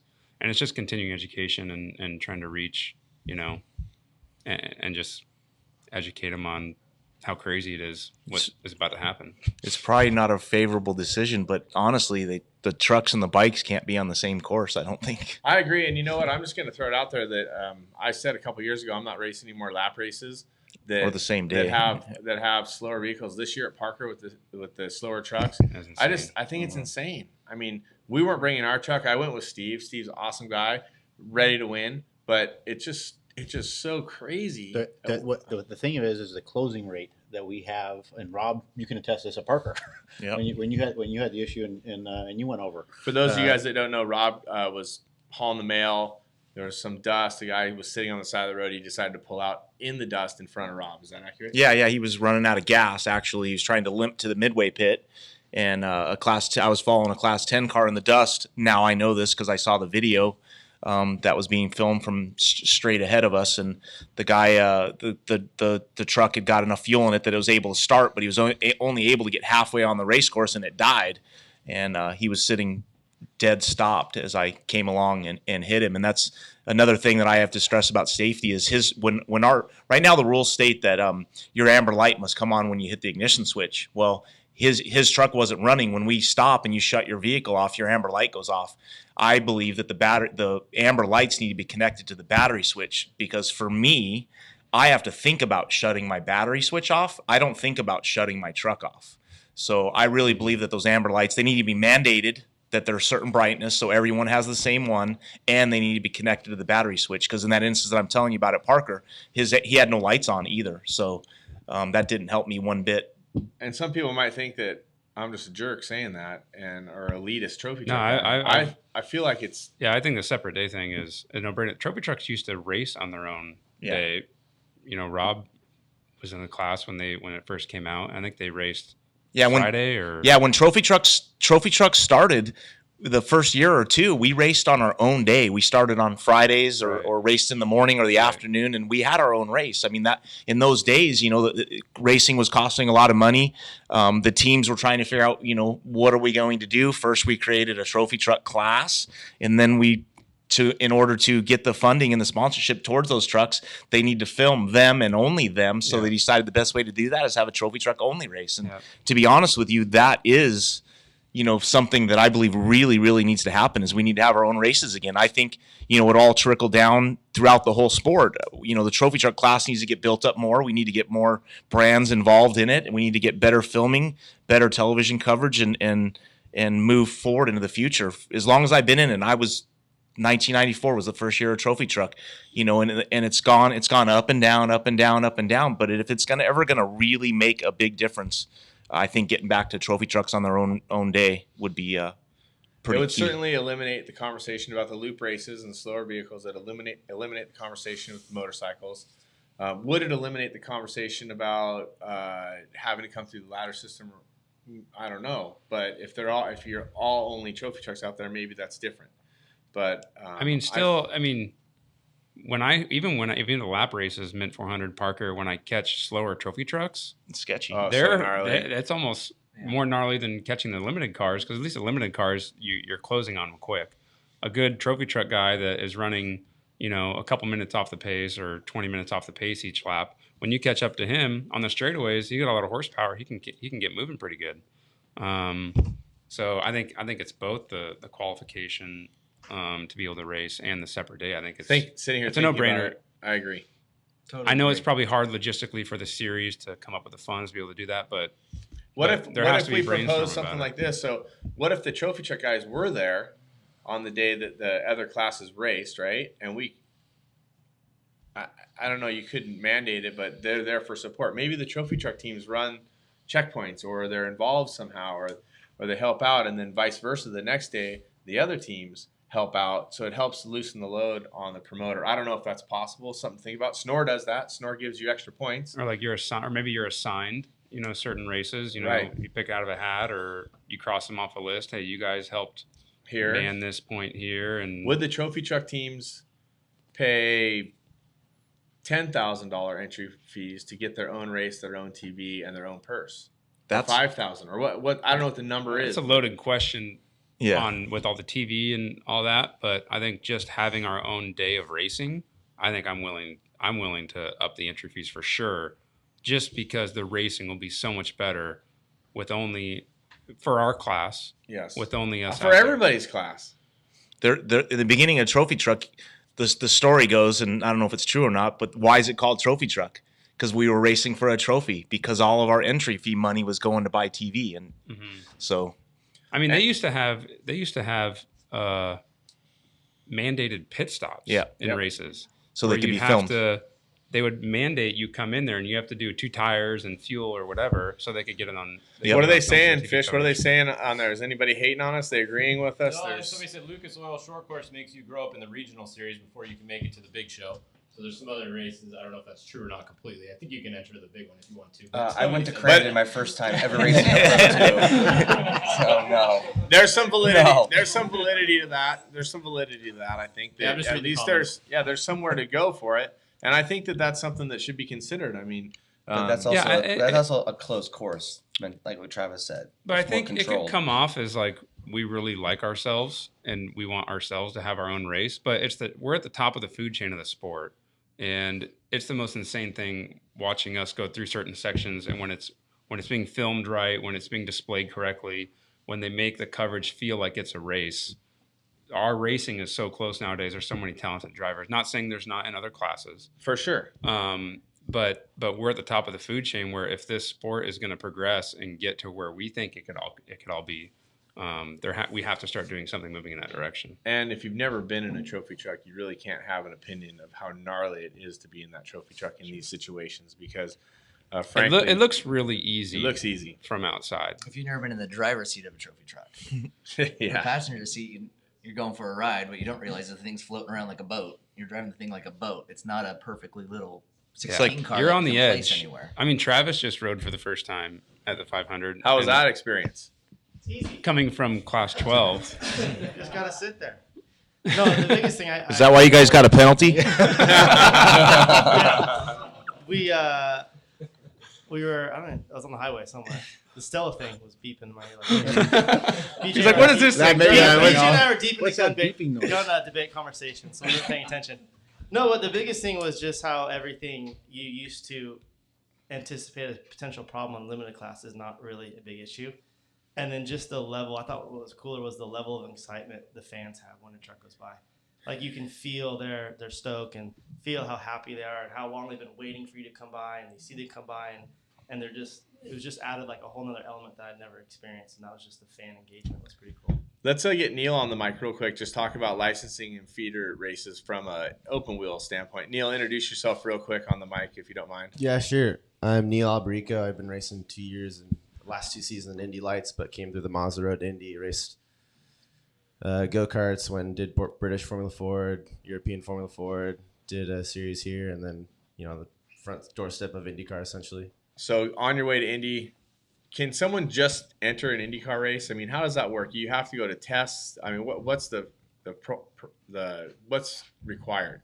Yeah, I mean, the whole feeder system, for us, it's the Mazda Road. Indy goes through USF 2000, Pro Mazda, Indy Lights to IndyCar, but there's no real clear-cut direction. In the U.S., that's the way it goes, but obviously you got guys coming from Europe who have the F3, F2, GP2 series experience that come over, just go straight to IndyCar if they come to race in America. So, and everyone's sanctioned under the umbrella that is the FIA, but that's pretty much where our licensing credits come from.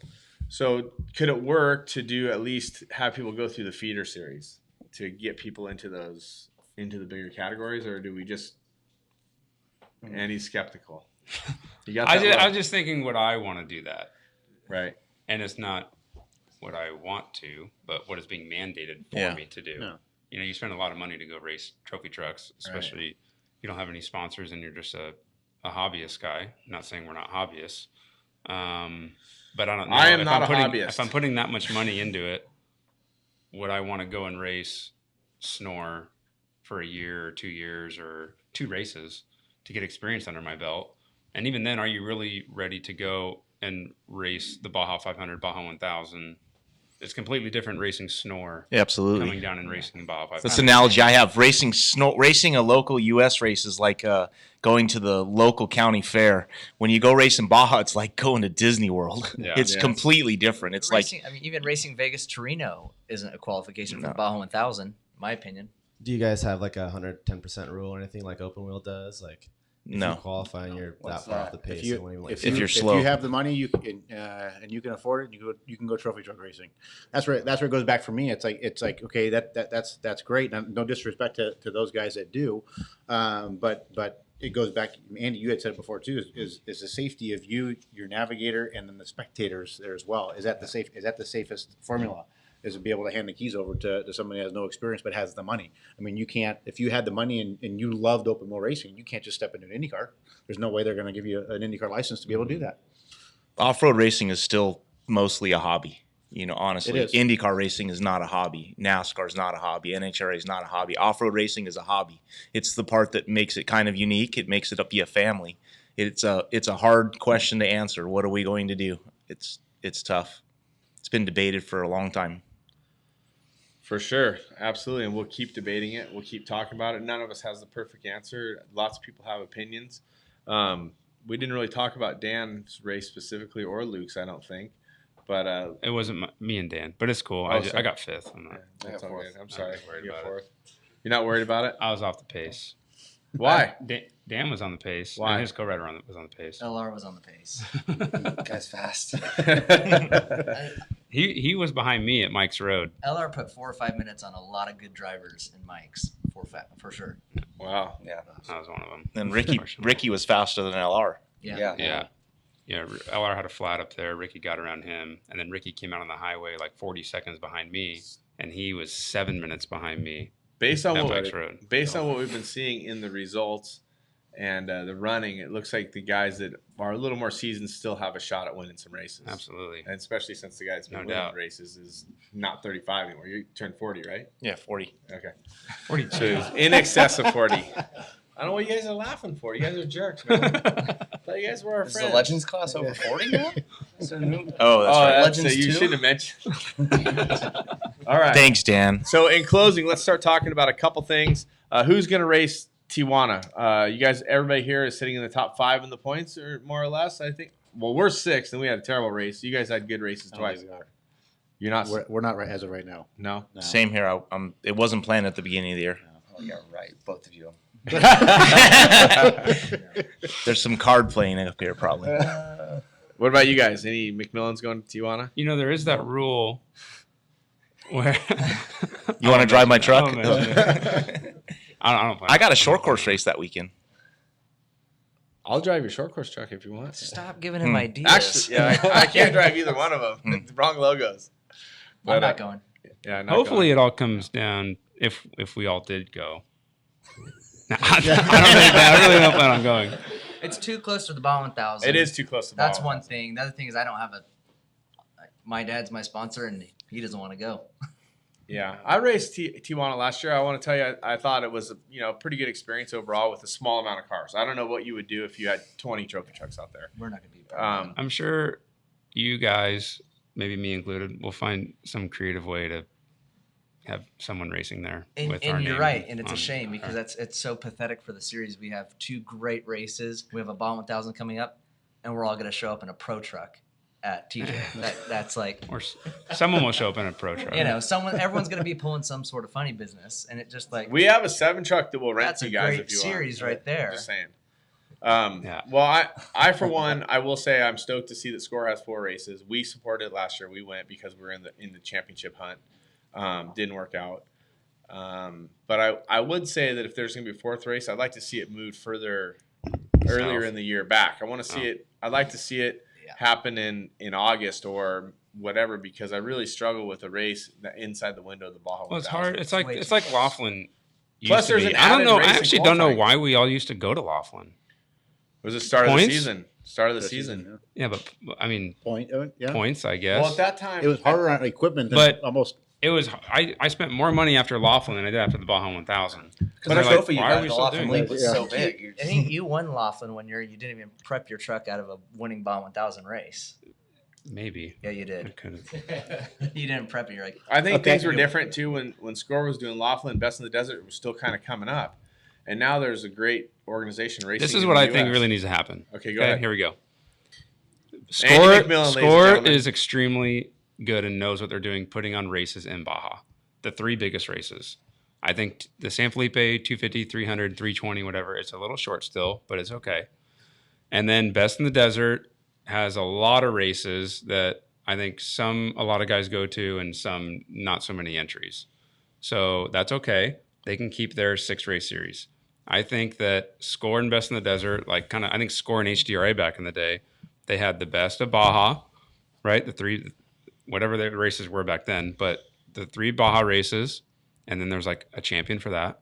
And then the 3 biggest Best in the Desert races, and there's a champion for that. And then there's a grand champion for the one that races the 3 or 2 or whatever biggest U.S. races, and then the 3 biggest Baja races. I think that carries weight.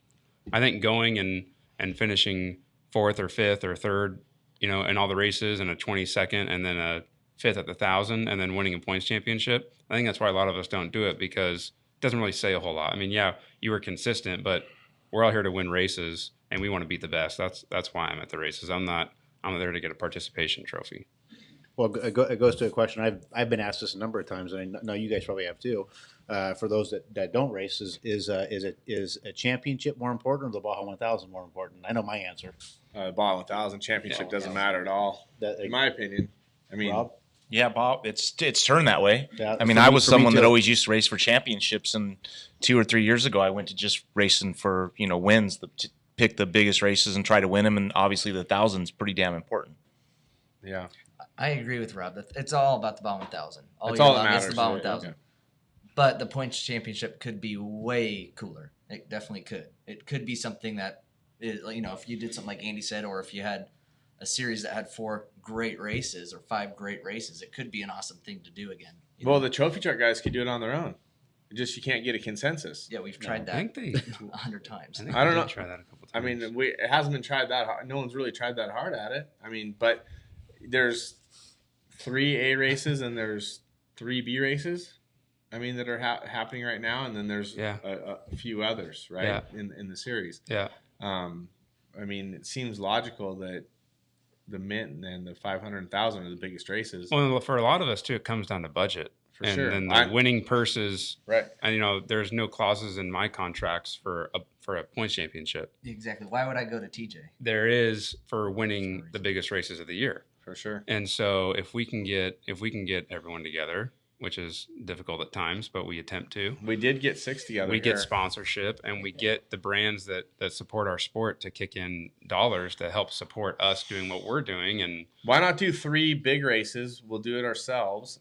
If the promoters don't want to do it, Red Bull can sponsor one, Rockstar can sponsor the other, and Monster can sponsor the other, and we'll just go for it for a 3-race championship. And then it's just, I mean, it's not even about a number. I mean, I could care less if my truck was number 1 or number 974. I mean, it doesn't really appeal to me. What does is winning money at the races. And I feel kind of bad because Rob does it for a living, so I don't like taking money away from Rob. He's not having any problem, as we all know. He's about to. He's about to when we're done with this show, right? Out back here, HQ. Got the boys out there with the jackhammers ready. It comes down to we got to keep progressing. Knee What shot. I mean? It's been a little stagnant for the last 10 years, 15 years. Well, I mean, you could do 20 like the years. trophy truck only race with a $10,000 entry. Half of it goes to getting your own day, and then half of it goes to the $200,000 purse. We do a side bet in Best in the Desert that works out okay. Yeah, So that why works not out good, just too. keep doing that? And Well, I would do the side bet on the races we go to, but I'm not in for the whole series. I almost didn't do it this year because I was only going to race 2 Best in the Desert races, and if I didn't win, I wasn't going to get any money back, and then I'm out. Did you win? I won Parker. Ah. Yeah. What a jerk. Yeah, but yeah, I don't know. You're I don't close know. I enough don't to know him what to punch the him, solution Luke. Go ahead. No, I'm good. We got to do something though because the sport's really cool. I'd love to see it keep growing. Let's keep A growing lot of it. passionate fans. I'm here to say that I think the trophy truck only race would be sick, and I think that. And we're here to say we're waiting on you to run it. There you go. Just got nominated, Cameron. I'm busy with this thing called Fishgistics, my buddy Austin. But anyway, you guys, You could tie that into your new series. I want to remind you guys to share this. Hopefully, you guys have had a good time watching. I want to remind you the Fishgistics Golf Tournament for Fast Aid are benefiting Fast Aid in Rancho Santa Marta. Rancho Santa Marta is an orphanage in Baja California, San Vicente. Fast Aid is a group that helps injured racers or racers that have passed families. Their golf tournament, our golf tournament, I guess. Fish's golf tournament. Yeah. We're almost full of sponsor holes already. We only have 2 holes left for sponsorship. July 21st in San Marcos. So if you're around, come on down. I know that there's going to be some people there having fun. I'm sure some of you boys will be there. You guys going to hit some balls? I have an RV trip that I'll be on that got planned. I want to be there. I really enjoy golfing. Fishgistics.com or fishgistics.com /golf. Austin, anything they need to know about the golf tournament? Just go online, sign up. It's going to be a lot of fun. It's benefiting, like you said, 2 great causes, so that's really cool. It's cool to see a bunch of people coming out and playing in it, so should be a lot of fun. You guys remember to share this if you can. It benefits everybody in off-road racing, or hopefully people enjoy watching it. I want to thank Andy, Luke, Dan, Ryan, and Rob for coming in. I also want to thank the Matlocks. Thank you guys very much for hanging around. Jeff Proctor and P. Diddy. Thank you, Class 7 winners. I want to thank Neil for coming in. from the IndyCar series. I want to thank the bike guys, the two-wheel guys getting along with us. Are we going to be friends or what? Think about it. Justin Morgan and Mark Samuels also want to thank. Stop burning our lines in. He said stop I'd like burning to his say lines. something. Okay, go ahead, Luke. I'd like to bring Justin Morgan back up. Oh, come on up, Justin Morgan. And I'd like some credit on burning in bike lines. Me Oh. and Justin happened to pre-run together. Oh, really? So what's a real story? Oh, what you guys? You proposing? I'm just saying. Me and Justin, he wins all the bike races. They're not off the track as much as we think they are. No, they're not. I They're agree not. with you. They're pounding Me the and bump. Justin ran the same exact lines for the entire desert section. Is that not true? Yeah. Very true. Yeah. Followed Rob Mack through it all too. Exactly. It's all the same They're line. waiting for the out hills. Yeah, I think we all figured out that, especially this race, Borrego Loop, Cameron and I think, well, you followed me. Are we on the same lines? I would say that we're 96% same lines. It's pretty crazy because when you're in the second truck and you can watch where he goes, you can what the fast line is. You're like, do I go the other line to try to make time or get out of the dust or whatever? But it's like on the same lines all the time. Before we sign off, let's have everybody that's here at the show come on up and get right behind here so we're all one big group signing off. Come on. Get over here, everybody. Move quick. Don't knock the camera over. Get some of the peeps. Come on, Jeff Lothinger, Brandon from Baja HQ, Paul from Factory Canopies. Even the agent to the stars, Travis Clark, is going to make an appearance. Right behind you. Okay, come on, right behind me. Come on, Greg DiStefano, Nora winner formerly here. Captain Greg. And I don't know why we got pens, but this is everybody except for Fish, who's now going to take a picture for some social media. Everybody wave nice. If you guys have questions, thoughts, comments, go ahead and post them up. We'd love to have you guys share this. And we tried to listen to all of your comments of what you wanted in the show. You wanted UTVs, you wanted dirt bikes, you wanted other classes. We did that. You wanted to talk safety, you wanted to talk start procedure. We did that. You wanted Rob MacCachren, the McMillin boys, Ryan Arciero. We got them. What else do you want? You tell us, and Fish is going to go out there and get it done. I'm Cameron Steele saying see you later. For the entire bunch here at the Baja HQ, like our page. And, of course, if you want to get your truck built, we'll be here. And you can come get it built. But before we sign off, coming up here, Austin, they got to see you one time at least. Get up here. Well, I gave him the donkey earlier. This is yeah, but you were backwards. This is Fish, you guys. If you want to make a dart, look right at the camera. So, okay, take a picture of his face, make a dartboard. That's the guy right there. For everybody at Fishgistics, everybody here at Baja HQ, thank you, everybody, for making the time. And that's it from us. We're all going to say aloha together on the count of 3. 1, 2, 3. Aloha!